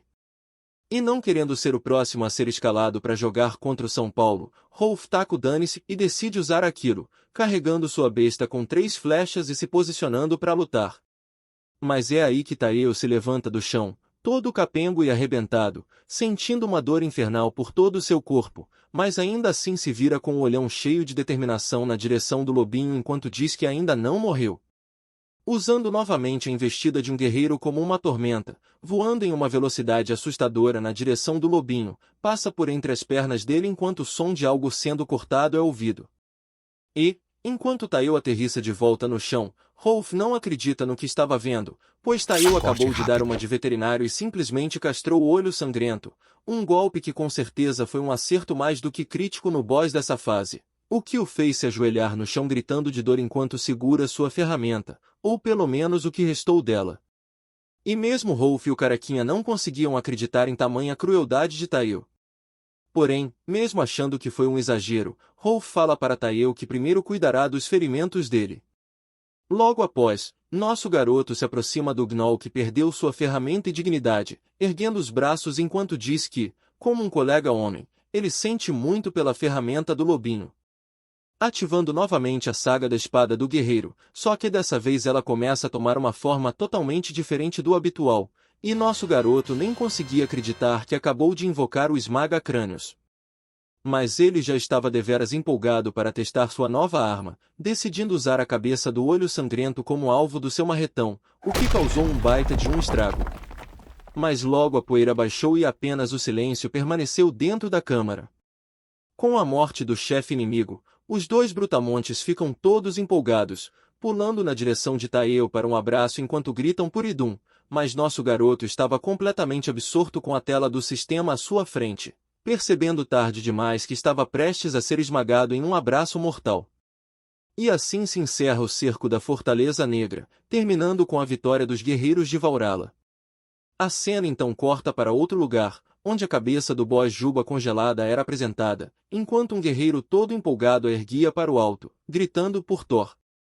Então é explicado que esse Juba Congelada era o último boss da Legião de Gnolls, derrotado em batalha pelo guerreiro chamado Brash da Legião de Thor. Então vemos um dos corvos sobrevoando o local da comemoração dos bárbaros, e vendo através dos olhos do corvo, Odin se pergunta se Hasgrid estava querendo dizer que, ao invés daquele ferreiro Brash, ela estava mais interessada naquele garoto chamado Litael. Com isso, a noite chega, e no acampamento alguém grita dizendo que os guerreiros conquistaram outra vitória. E essa era Reginleif, que erguendo um copo manda eles aproveitarem a noite porque eles merecem, uma ordem que deixa os bárbaros muito mais do que felizes em cumprir. Então eles dão início ao tal grande banquete pós-batalha. Mas Taion, por outro lado, não parecia muito interessado, contemplando a enorme vista do nada enquanto pensava sozinho sobre algo. Até que alguém aparece ao lado dele, perguntando se seu corpo está bem, e nosso garoto é sincero ao dizer que era como se ele fosse morrer de tanta dor. Mas Rolf fala que foi muita sorte dele, pois depois de ser esmagado daquele jeito, estar vivo era mesmo um milagre. Então alguém surge perguntando se também poderia se unir à conversa deles. Sendo essa nossa beldade comandante, dizendo que o desempenho do esquadrão deles foi de extrema importância para hoje, perguntando se eles aceitam uma bebida. E Rolf, como já é pouco gado, já vai logo aceitando sem pensar duas vezes, dizendo que sempre quis beber com a Capitã Ciri. Mas logo uma montanha de bárbaros cérebro de músculos cai para cima da capitã, dizendo que também queria. Então, com todos servidos, nossa linda capitã ergue seu copo enquanto grita, por Valhalla. Mas os gados dedicam o brinde à incrível Capitã Ciri, deixando Rolf irritado e Taion incomodado. Mas nosso garoto se pegava pensativo depois do que a capitã acabou de falar, pois ele pensava até agora que ela era uma pessoa fria e distante dos demais. Mas olhando mais de perto, ela também poderia mostrar um sorriso tão bonito quanto qualquer garota.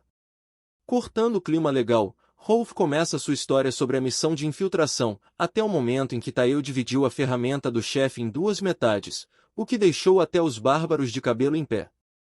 Nisso, um tempo se passa e ainda estamos na cidadela da Fortaleza Negra, onde os bárbaros seguravam tochas em suas mãos e um deles corria a toda velocidade, indo em direção a outro bárbaro careca que estava mais à frente.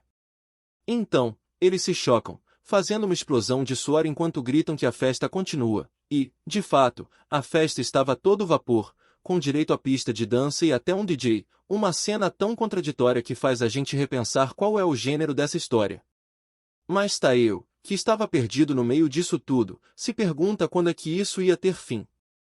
Nisso, um dos bêbados sugere fazerem algo divertido, mas outros em volta percebem a esquisitice, caindo para cima dele com tudo enquanto dizem que mostrar uma coisa dessas aqui seria problemático demais. No entanto, nosso garoto acaba recebendo mais uma visita inusitada, dessa vez sendo Hasgrid. Mas, para surpresa de Tael, ela não veio sozinha até aqui, pois alguém especial estava logo atrás dela, e os bárbaros rapidamente pararam a briga de antes para ver o desfecho, percebendo que era uma visita tarde da noite. Então, Hasgrid diz quem é a visita, sendo essa Reda, que estava toda tímida lá atrás. Ao ver a reação da garota, o bando de bárbaros já entende tudo errado, tocando a corneta e parabenizando Tael, que, completamente envergonhado, chama a Reda para irem a outro lugar. E, enquanto os dois pombinhos estão de saída, os cérebros de músculo gritam que a juventude é mesmo linda. Mas, voltando a si, eles decidem continuar com sua estranha rave viking. Porém, Hasgrid os impede, avisando que a unidade Ciri tem uma importante missão amanhã, mandando eles irem dormir agora, o que deixa geral triste. Na cena seguinte, já acordamos com o sol brilhando forte sobre a Fortaleza Negra. Nosso garoto, então, aparece bocejando, ainda cheio de sono, parecendo bem cansado da noite passada, e logo os bárbaros se aglomeram perto dele com perguntas de como foi a noite dele com a Valquíria ontem. Mas Tael diz que não pode contar, pois pediram para manter em segredo, então o pessoal erroneamente deduz que realmente rolou alguma coisa, ao que Tael nega, meio envergonhado. Porém, ele estava com um novo adereço que não tinha antes em seu pescoço. Nisso, a Capitã Ciri aparece, mandando o bando de idiotas prestar atenção, avisando que, de agora em diante, tem uma missão especial para realizar, e o alvo dessa missão está localizado ao leste da Fortaleza Negra, é a Mina dos Anões. Explicando que, assim que os Gnolls tomaram conta da fortaleza, os anões selaram a mina e se esconderam, e até agora não houve nenhuma notícia deles. A missão deles consiste em ir lá imediatamente e checar a situação por conta própria. Mas Tael pergunta-se, com anões, eles estavam se referindo àqueles baixinhos mestres em forjar, o que Rolf concorda. Mas ele se atenta ao fato de eles também gostarem muito de cerveja, pensando que pode ter uma boa bebida depois de muito tempo. Mas Tael pensa que esses malucos estavam bebendo ontem mesmo. Nisso, Rolf comenta que os anões são os homens entre os homens, onde até as mulheres têm barba, mas Ciri manda ele calar a boca e continuar ouvindo a explicação. A capitã fala que daqui até a fortaleza é um caminho bem longo, e, enquanto segura o vômito, ela diz que, para minimizar o tempo de viagem o máximo possível, eles vão ter como transporte o relâmpago negro. E como sempre, todos eles fazem um baita alarde quando algo estranho é dito, mas, no final das contas, eles não fazem a menor ideia do que é um relâmpago negro. Nisso, a gente volta no dia em que Reda visitou Tael, onde ela pediu que ele mantivesse em segredo a conversa de agora, dizendo que tem algo para dar a ele, uma frase que fez o coração de Tael bater igual tambor de terreiro de macumba. Mas, no fim das contas, ele não ganhou o que achou que ganharia, com Reda estendendo a mão com o colar da maçã dourada, onde ela explica que esse colar aumenta o efeito de regeneração dele. Reda também entrega uma pequena bolsa, dizendo que esse é um fragmento de maçã dourada, tendo diversos efeitos como desintoxicação, remoção de maldições, cura de feridas e mesmo uso como cosmético. E por último, ela chega bem pertinho de Tael e dá um beijo em sua testa, pedindo que a deusa Idun ore por ele. Mas, na situação em que Tael se encontra agora, ele vai precisar mesmo da bênção da deusa para escalar o interior.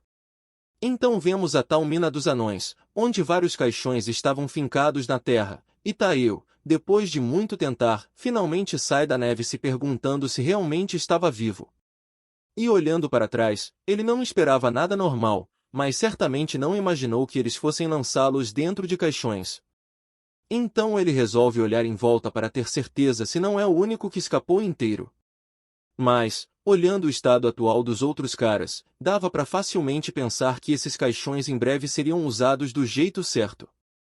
Ele então pensa que, se não está nas portas da morte de novo, deve ser por causa desse colar. A few moments later. Depois de um breve momento para o pessoal se recompor, todos já estavam de pé frente à mina, mas algo não parecia certo, pois o portão estava escancarado. Eles então se perguntam se não foram enganados. Porém, mesmo meio relutante, Ciri fala que eles vão entrar assim mesmo. Ao entrar na mina, alguém nota que está bem escuro, e outra pessoa comenta que anões não gostam muito de luz, enquanto outro fala que tem um rumor de que eles viram pedra se pegarem luz do sol. Nisso, outra pessoa pergunta se eles não chupam sangue, mas um guerreiro mais esperto diz que, se esse fosse o caso, não seriam anões e sim vampiros. Ciri então chama pelos anões e se apresenta como os guerreiros de Valhalla enviados pela Valquíria Hasgrid. Mas, com uma sensação estranha devido a seus muitos anos de jogo, Tael usa seus olhos de dragão, percebendo algo se movendo em uma parte mais alta de onde eles estão. Então ele grita para avisar a capitã Ciri do perigo logo à frente, pois com seu olho de dragão ele estava vendo inúmeros nomes vermelhos, gritando que estavam cercados. Ciri então dá a ordem de usarem a formação da parede de escudos, e rapidamente todos se agrupam e criam uma proteção em forma de cúpula com seus escudos, segurando uma enorme saraivada de flechas que certamente teria matado todos ali. Mas as coisas não pareciam estar nada sob controle, pois os escudos não eram fortes o bastante, e já sentindo algumas das flechas os cutucando, um dos bárbaros manda a eles se manterem firmes. Ciri então pergunta a Tael se ele consegue identificar o inimigo nessa brecha, o que nosso garoto responde com um sim. E olhando para o lado de fora, ele vê um nome acima das cabeças, indicando que são anões.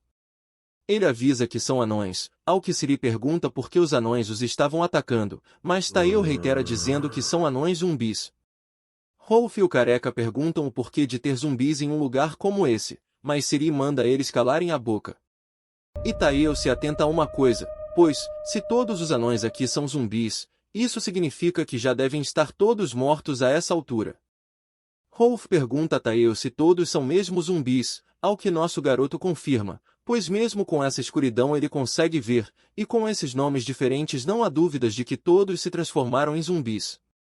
Mas, nesse meio tempo deles conversando, a Zungizado estava preparando outra leva de flechas.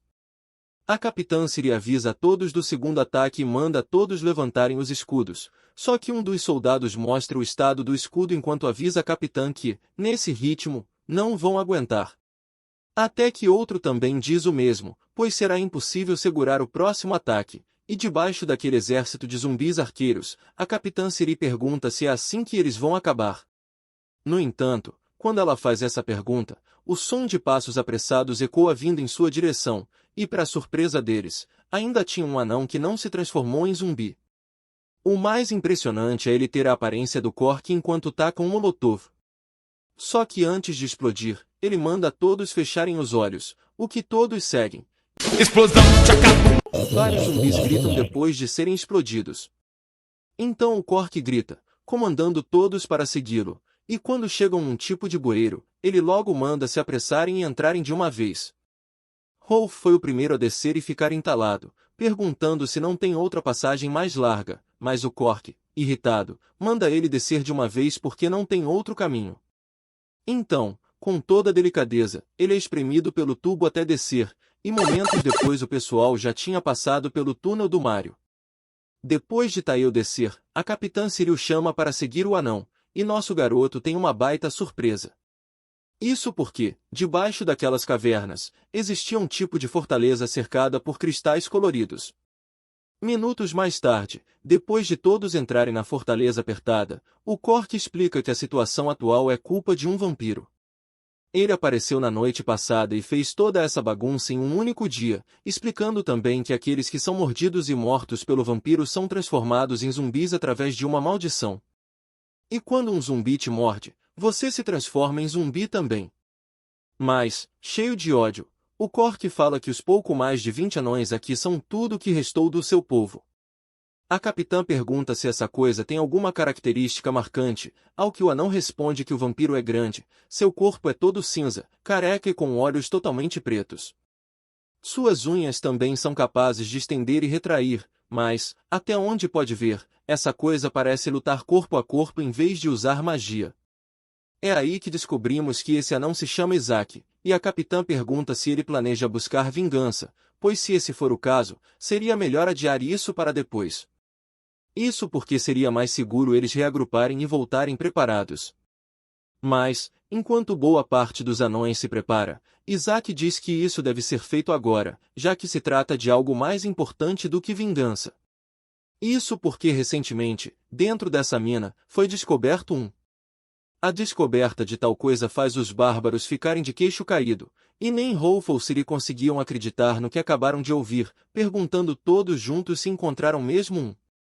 Mas Taeo não conseguia entender a surpresa desses cabeças de músculo, se nem mesmo sabem do que se trata. Você parece burro! Ei, mas é burro!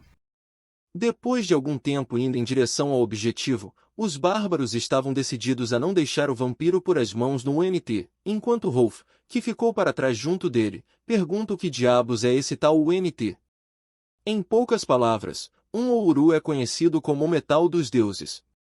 Com a fama de ser o metal mais resistente do mundo, ele é capaz de amplificar os poderes das runas. Como exemplo, temos o martelo do Thor, que é feito inteiramente de um. Dada a explicação, alguém comenta que não podem deixar uma arma como o martelo de Thor cair nas mãos do inimigo. Então todos decidem ir em frente na missão. Porém, são todos interrompidos quando Isaac pede para eles esperarem, avisando que o lugar é logo ali. E meus amigos, essa é uma baita de uma cidade. Mas Isaac avisa que a bigorna fica lá no último andar. Lá é onde um está sendo mantido e, provavelmente, também é o lugar onde o vampiro está escondido. Uma das características do é que ele só pode ser refinado sob a luz das estrelas e do luar. Taeo pergunta o porquê disso, e como isso seria possível em um lugar subterrâneo como esse. Isaac explica que o topo da torre está conectado ao exterior, onde parte do teto tem uma escotilha que dá acesso ao lado de fora. Essa com certeza foi uma baita informação, já que deve ser por volta do meio-dia agora, e com certeza o vampiro é fraco contra a luz do sol. Sem mais enrolação, a galera já chega metendo o pé na porta, arrombando tudo. A capitã Ciri dá a ordem para fazer um avanço rápido num ataque direto, só que, para surpresa deles, eles se deparam com a cena de anões aproveitando a vida, ou no caso, a morte, jogando de tudo, desde Uno a Yu-Gi-Oh! E esse cara na mesa do fundo ainda está jogando contra o Sans. Mas depois de ver os bárbaros, a gritaria começa e os zumbis partem para cima deles, numa luta completa entre bárbaros versus zumbis anões. Como esperado, nosso grupinho já age separadamente com uma investida mais direta, só que os anões não iriam deixar eles passarem fácil assim por eles. A capitã Ciri chama imediatamente pelo escudo da vanguarda, e os bárbaros, agora com novos escudos, conseguem empurrar os zumbis de volta. Logo, quem vem atacando por cima são os anões guerreiros, usando uma das clássicas habilidades de personagens de arma grande, girocóptero, batendo todos os zumbis com facilidade no caminho. Enquanto os inimigos são moídos na martelada, a capitã chama Tail para entrarem, e enquanto eles avançam para dentro da torre, uma saraivada de flechas é disparada pelos anões. Isaac, com seu lança-chamas, pede desculpa a seus companheiros caídos pelo que está prestes a fazer, e, sem pensar duas vezes, ele dispara uma intensa rajada de fogo na direção dos zumbis. Enquanto as explosões rolam lá atrás, nossos guerreiros correm com tudo na direção do objetivo. Depois de subir algumas escadas, eles chegam à frente da enorme porta que leva até a bigorna sagrada, que eles logo decidem abrir. Ao abrir a porta, a tal bigorna que o anão falou mais cedo está bem adiante, e sobre ela estava o baú com o tal um. Mas a pergunta era, onde estava o chupador de pescoço? Só que Tail, que veio da terra, nem demora para descobrir o chupiro pendurado no teto. E o bicho estava lá, dormindo na maior tranquilidade, sem ligar para os nossos guerreiros. Rolf então dá a ordem para atacar usando as flechas, enquanto Tail analisa o vampiro, vendo que ele é bem menor que o Gnoll gigante, mas ainda assim tinha algo sinistro emanando dele. Então, finalmente, somos apresentados ao boss da vez, Stragos. Lá de baixo, nossos arqueiros estavam preparados para atirar na direção do monstro. Só que, antes de conseguirem disparar, o vampiro cortou seus braços em um piscar de olhos. E mesmo Taeon, com os olhos diacrônicos, não conseguiu acompanhar. Enquanto coloca as garras no pescoço do nosso garoto, Stragos pergunta como eles chegaram ali, avisando que o tesouro nesse baú é dele. Bom, suas garras prestes a cortar o pescoço de Taeon, Stragos manda ele ficar bem quietinho se não quiser perder a cabeça, apontando em seguida para os outros enquanto diz que o mesmo vale para eles. Frente a essa situação inesperada com o refém, a capitã prioriza saber do estado do seu pessoal, perguntando se Rolf está bem, e ele, mesmo todo ferrado, fala que sim, só que já avisa a capitã que vai ser meio difícil atirar com o arco por agora. Avisa-os que essa coisa os poupou de propósito, e o vampirão confirma o que lhe acabou de dizer, pois, para guerreiros capazes como eles, seria apenas um desperdício matá-los, falando que vai transformar todos eles em seus poderosos guerreiros zumbis. Mas, só de pensar nisso, Taeon preferiria morrer do que virar um zumbi. Só que, se lembrando bem, eles vão virar zumbi de qualquer jeito por causa daquele negócio de guerreiro de aço. Nesse momento, Stragos escuta algo se aproximando, e logo uma flecha se aproxima rapidamente. Mas, na maior tranquilidade, ele só segura a flecha a poucos centímetros de acertar seu rosto. E, todo cheio de si, ele pergunta se os insetos acham que podem resistir a ele. Então vemos que quem deu esse disparo não foi ninguém senão a própria capitã. Mas o anão logo entende, dizendo que isso deve ser muito melhor do que se tornar o cachorrinho daquele vampiro desgraçado, e com seu poderoso lança-chamas, ele dispara na direção do bicho dizendo que prefere morrer lutando. E, meus amigos, nessa intensidade aqui é quase impossível essa coisa não virar churrasquinho. No entanto, para a surpresa de todos, a criatura não só resistiu às chamas como também estava dando risada, enquanto fala que esses truques, além de patéticos, também são inúteis.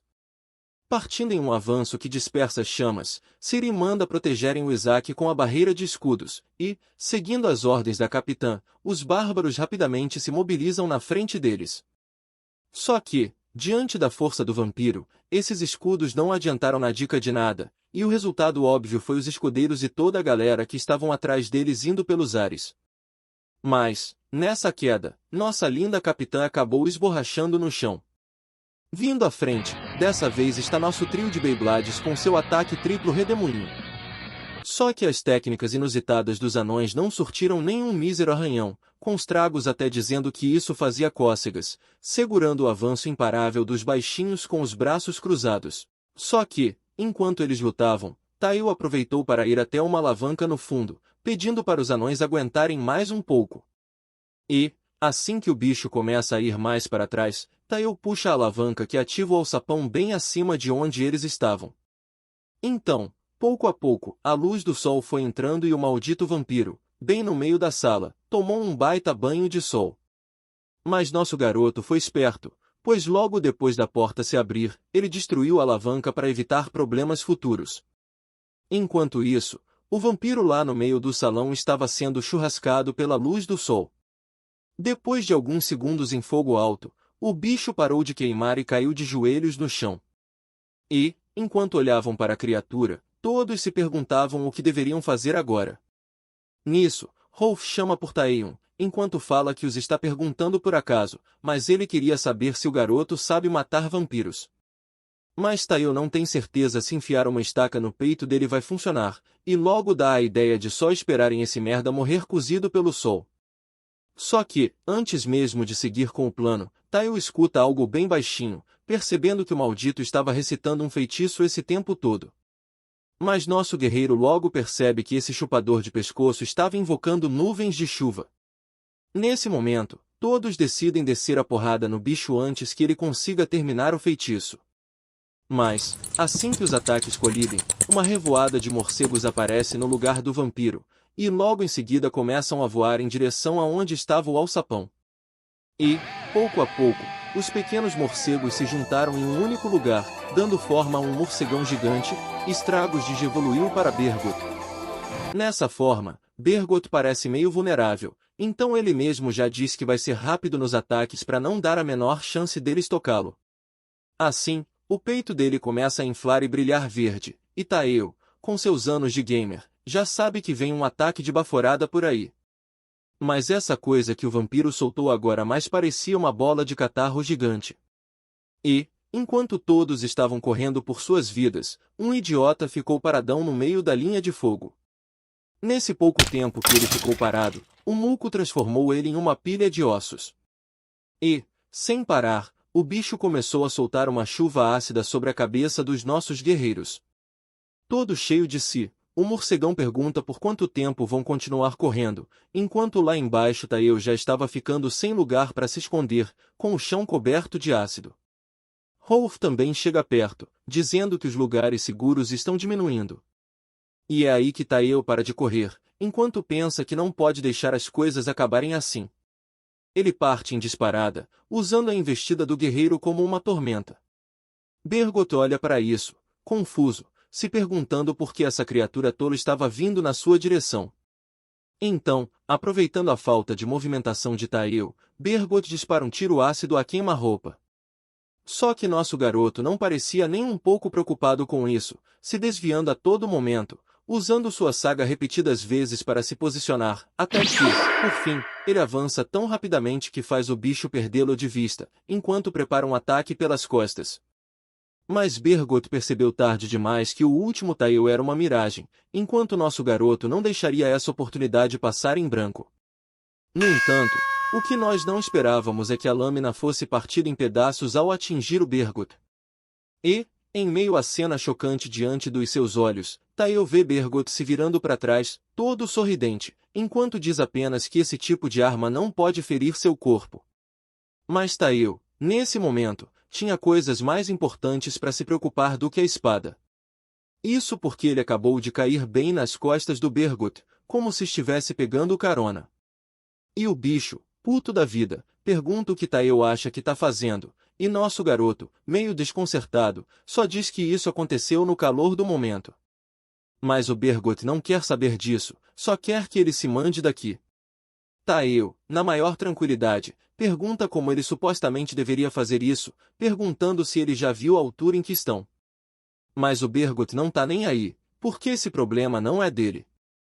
No entanto, depois de um tempo, ele percebe que Tael não ia descer e propõe fazer um acordo, dizendo que vai descer pro chão de novo. Aí ele se desce das suas costas e eles lutam direito. E Tael concorda, maior surpreso com tal conclusão racional. Só que Bergot não estava levando isso a sério, porque seu plano verdadeiro era esmagá-lo diretamente contra o chão. No entanto, para nossa surpresa, e a de Tael, seu peito começa a brilhar intensamente, e Bergot pergunta que merda ele tá aprontando agora. Mas nosso garoto já sabe muito bem que luz é essa, já que uma nova saga acabou de despertar. Só que é meio estranho que isso aconteça em uma situação estranha como essa. Eu nem acreditava que ganhou uma saga nessa situação, enquanto o morcegão se debatia no ar, mandando ele parar de brincadeira. E Tael, sem paciência, manda ele ficar quieto enquanto se concentra, deixando o morcegão furioso, perguntando se esse verme acha que é pra mandar nele. No entanto, Tael está mais interessado em sua nova saga, que acabou de ser desbloqueada, e essa não era outra senão a habilidade de Cavaleiro Dragão de Causted, o auge de montar dragões, criaturas aladas como Vivern, grifos e até mesmo dragões. Todos eles eram montarias de Causted. Uma saga que foi nomeada como aquele que monta dragões. Mas, inusitadamente, o morcegão assustador se transformou em uma montaria fofa e gorducha. E agora, com o total controle do monstro, Tael pede que ele desça devagar. Porém, a nova aparência da criatura foi uma surpresa para todos, e até Isaac comenta que ele parecia meio fofo agora. Depois de uma planada suave, Tael finalmente chega ao chão com o chupiro domesticado. E a dúvida da galera agora é o que eles deveriam fazer com essa coisa esquisita. Só que, enquanto pensam, os outros já estavam acariciando o bichinho que, momentos atrás, quase mandou todo mundo pra vala. Olhando para a reação dos seus homens, a capitã Ciri fica meio sem palavras por um momento. Porém, ao olhar pela visão dela, a capitã mal estava se aguentando de vontade de ir lá acariciar o chupiro, até que, por fim, ela decide ir em frente assim como os outros e estende a mão em direção ao bicho, agarrando os pelos da sua bochecha como se fosse uma criança com um animal gigante. Mas esse puxão não deixou o chupiro nada feliz, e Tael já percebeu que as coisas estavam saindo do controle. Stragos, então, começa a resistir e, mais uma vez, entra no modo Bergot, perguntando como seres inferiores como eles ousam zombar da sua cara. E, enquanto solta um grito poderoso, ele declara que nunca vai perdoá-los por isso, jurando pessoalmente cortar a carne deles e saborear cada pedacinho. Com a ameaça do monstro, todos percebem que a criatura estava descontrolada novamente, e a capitã já manda se prepararem para a batalha. Já Tael percebe, pela saga não estar completa, que tem um limite de quanto tempo pode controlar essa coisa. Sendo assim, ele tem uma brilhante ideia. Então, ele apenas senta nas costas do bicho de novo. Nisso, Tael fala que vai tentar causar o máximo de dano que puder nesse cara, enquanto isso, eles devem combinar suas forças para acabar com ele. Já entendida a estratégia, Rolf diz que estão contando com Tael. Então, sem mais enrolação, ele manda Stragos voar o mais alto que conseguir. Seguindo na direção da escotilha, eles vão voando até usarem os limites da forja divina e chegarem ao exterior. Assim, como ordenado por Tael, o bicho segue voando a toda velocidade, ultrapassando as nuvens e dando de cara com o sol do meio-dia. E como todos já sabem, sol mais vampiro é igual a churrasco de morcego. Nisso, Tael dá a ordem para que Stragos voe em velocidade máxima em direção ao chão, e, sem pensar duas vezes, o morcegão desce como um meteoro a toda velocidade. E, como nosso garoto não é idiota, ele pula de cima do bicho antes de atingir o chão. Mas, pela velocidade que ele caiu, um baita estrago foi feito no chão da forja.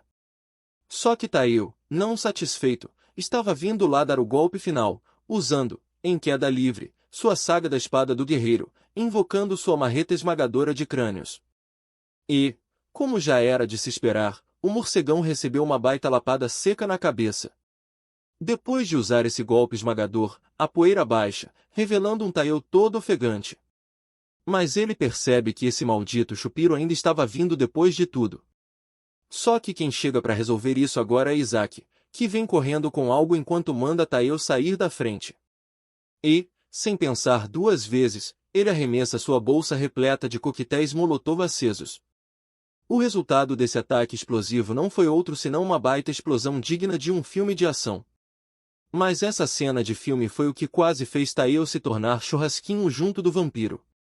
No entanto, o impacto da explosão foi tão potente que fez nosso garoto ir de cara no chão.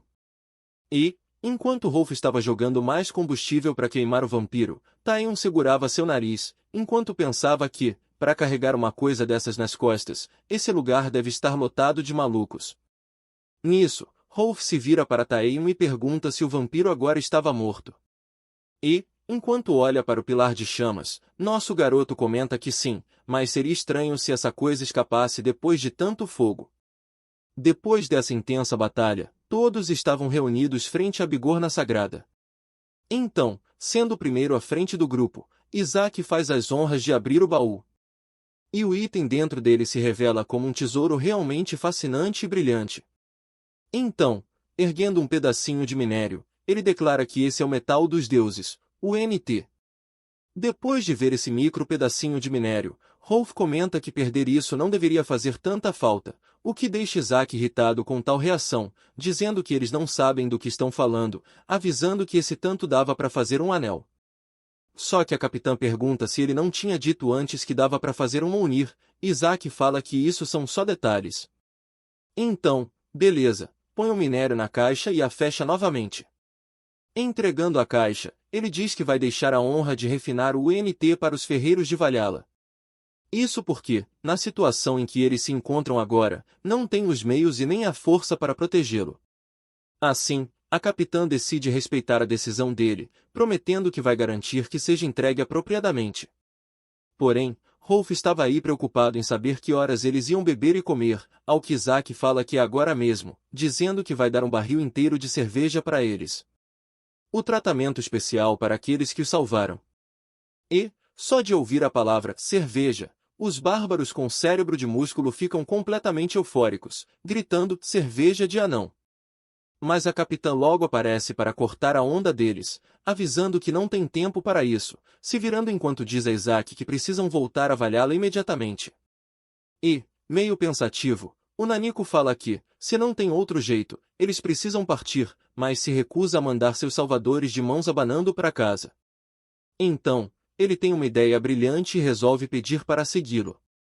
Algum tempo depois, todos eles chegam a um enorme salão, e a cena lá dentro deixou todos bem animados com o que estavam vendo. Isso porque o lugar onde eles estavam agora era o lendário Arsenal dos Anões. Mais que depressa, todos já passaram a mão em peças de equipamentos novas.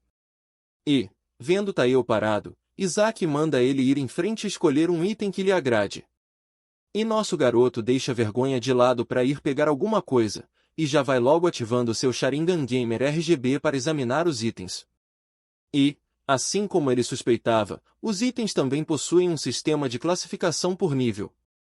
Então, depois de procurar por algum tempo, ele se depara com um brilho azul e decide levar esse item. Seleção de item terminada. Nossos guerreiros se encontram do lado de fora da cidade dos anões. E, enquanto se despedem, Isaac agradece do fundo de seu coração por eles terem vingado seus irmãos caídos. Quanto a Taeo, ele diz que o jovem tem um baita talento para escolher itens. E Taeon fala que não foi bem sorte, já que esse era o único item de cor azul dentro do arsenal. E comenta que pode ver que é bem durável e leve, mas queria saber se tem algo a mais, ao que Isaac diz que sim, mas que, para funcionar, ele precisa revisar o encantamento que vai encontrar agora, comentando também que, se as coisas derem errado em uma luta, ele pode voltar para a fortaleza bem rápido com esse item. A cena então corta para um gavião voando bem alto nos céus. E, chegando mais perto, a gente vê que esse gavião, na verdade, é Taeo, que estava super animado com essa boa forma que ele poderia assumir usando seu item. E, enquanto avista a Fortaleza Negra, ele começa a ir em sua direção, mas, para o azar dos outros guerreiros do time, eles tiveram que usar a artilharia de ferro. Depois de terem mais uma aterrissagem nada agradável, nossos guerreiros estavam de volta à Fortaleza Negra. E, nesse momento, tinham acabado de passar o relatório, onde Hasgrid nem conseguia acreditar que um único Estragos tomou a mina dos anões. Mas, por sorte, eles conseguiram derrotá-lo. Tael fala que conseguiram proteger a unidade e esse era o minério que os anões confiaram a eles. Hasgrid também achou o pedaço pequeno, mas diz que os guerreiros fizeram um excelente trabalho, avisando que os guerreiros caídos renascerão como guerreiros de aço. Sendo assim, ela cuidará dos preparativos enquanto eles aproveitam um tempo para descansar. Então, com o relatório terminado, nossos guerreiros saem em silêncio. Depois de andar um pouco, Rolf pergunta o que Tael acha de irem tomar umas biritas, mas nosso garoto tá só o pó da rabiola no momento. Enquanto isso, a capitã Ciri parabeniza Tael pelo bom trabalho, já que foi ele quem mais contribuiu. E nosso garoto, todo envergonhado com os elogios, diz que conseguiu graças à ajuda de todos. Mas, enquanto continuam o trajeto, Rolf segue tentando convencer Tael a beber, e ele continua a recusar. Depois de saírem dos corredores, Tael parecia meio pensativo, e de fato, ele estava. Pois os Tragos foi um boss realmente poderoso. Não só invocou uma tempestade, como tinha a capacidade de se transformar. O bicho não tava para brincadeira.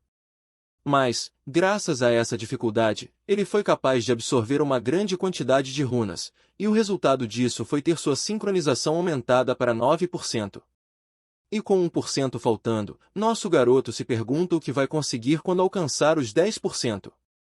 A cena então corta para Reginleif, que estava fazendo a patrulha pelos arredores. E percebendo que pode ter se afastado demais, ela se pergunta se não deveria voltar.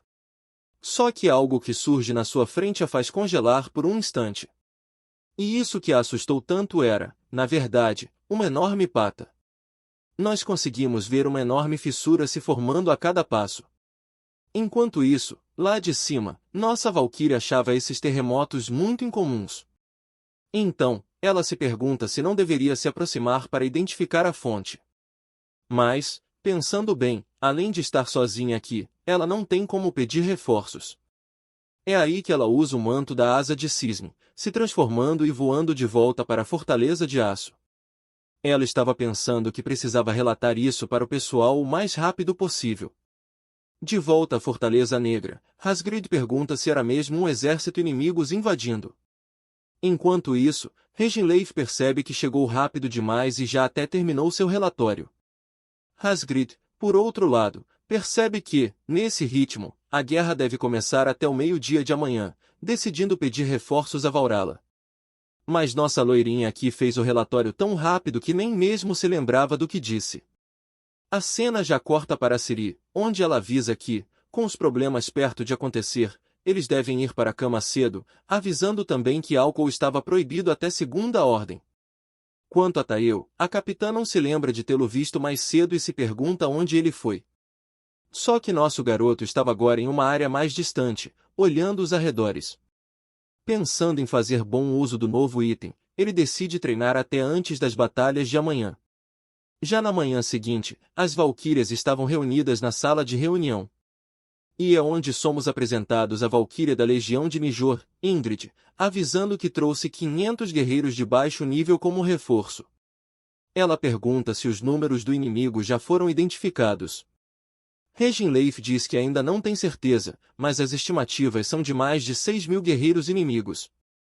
Hasgrid completa dizendo que, mesmo juntando todos os guerreiros, eles somam no máximo 2.500.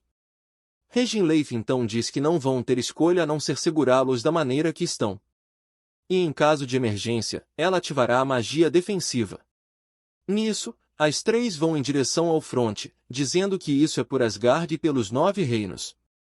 No campo de batalha, vemos as criaturas enormes que causavam os tremores de antes. E ao longe, além de um exército enorme, eles têm vários Unesha. Nisso, a gritaria do campo de batalha começa, e o responsável por levantar a moral dos bárbaros é Brash, da Legião de Thor. Enquanto, do outro lado, Ciri prepara a Legião de Ulur como os atiradores. Já nosso garoto Tael também pensa o mesmo e decide tentar invocar uma arma de longa distância, conseguindo a besta trovão, que causa um choque ao atingir o alvo. Em sua mente, ele grita pela Reda e por Idun, correndo em direção ao campo de batalha. O problema dessa vez é que os inimigos não só têm números como também uma infantaria pesada de mamutes gigantes, além de apoio aéreo proporcionado por Viver. Porém, diante dos guerreiros de Valhalla, eles são só mais um alvo. E assim, uma chuva de flechas começa a cair sobre o exército inimigo.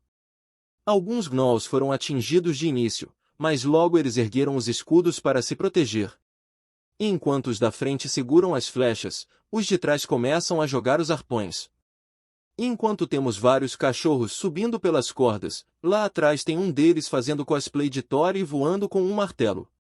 Mas os bárbaros já previam isso e estavam com barris de óleo fervendo lá em cima, falando que hoje vai ter cachorro frito como prato do dia. E não deu outra, os cachorros foram todos levados ao chão com esse contra-ataque. Porém, o óleo fervendo não era a única coisa para defender as muralhas. A galera debochar legal ao som do Cabeça de Gelo. Olha a pedra! No entanto, os problemas agora eram os mamutes, que conseguiram chegar perto das muralhas. E sem pensar duas vezes, o primeiro deles correu a toda velocidade em direção à muralha. Mesmo com alguns aliados ainda no muro, o mamute foi sem dó, com uma bundada que quase destrói a muralha. Só que o estrago feito já foi mais que suficiente para os gnolls conseguirem entrar. E em poucos segundos, a muralha da Fortaleza Negra se tornou um verdadeiro campo de batalha. Porém, ao que tudo indica, as coisas estavam longe de acabar. Isso porque nossos guerreiros estavam dando o seu melhor para conseguir repelir o inimigo. E mesmo Tael, que é um baita medroso, estava na linha de frente para defender o ataque. Só que os problemas estavam se tornando cada vez piores para os nossos guerreiros. Isso porque agora os ataques estavam vindo de cima, com os Viver. E antes mesmo que Tael pudesse dar o aviso, as aeronaves inimigas já tinham começado seu ataque. Com uma bola de fogo prestes a ser lançada, Tael grita, dizendo que isso é um ataque aéreo de Viver.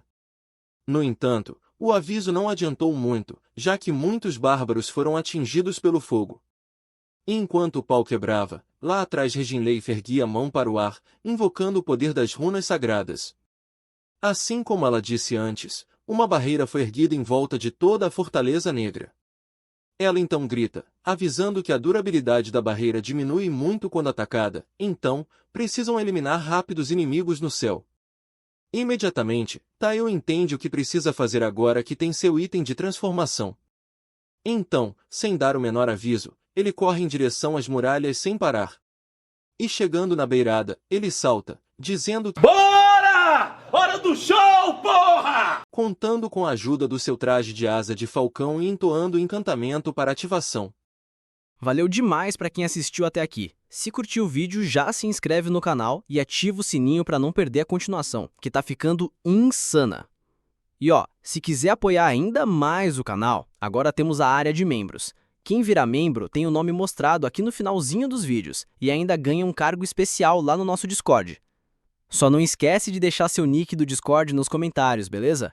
Já aproveito para agradecer de coração nossos membros lendários, José Antônio, Francisco Trindade, Eduardo, Vitor Peters e Guilherme Oliveira. Obrigado por fortalecerem o canal, tamo junto demais. E agora fica aí com algumas recomendações brabas do canal. Te vejo no próximo recap.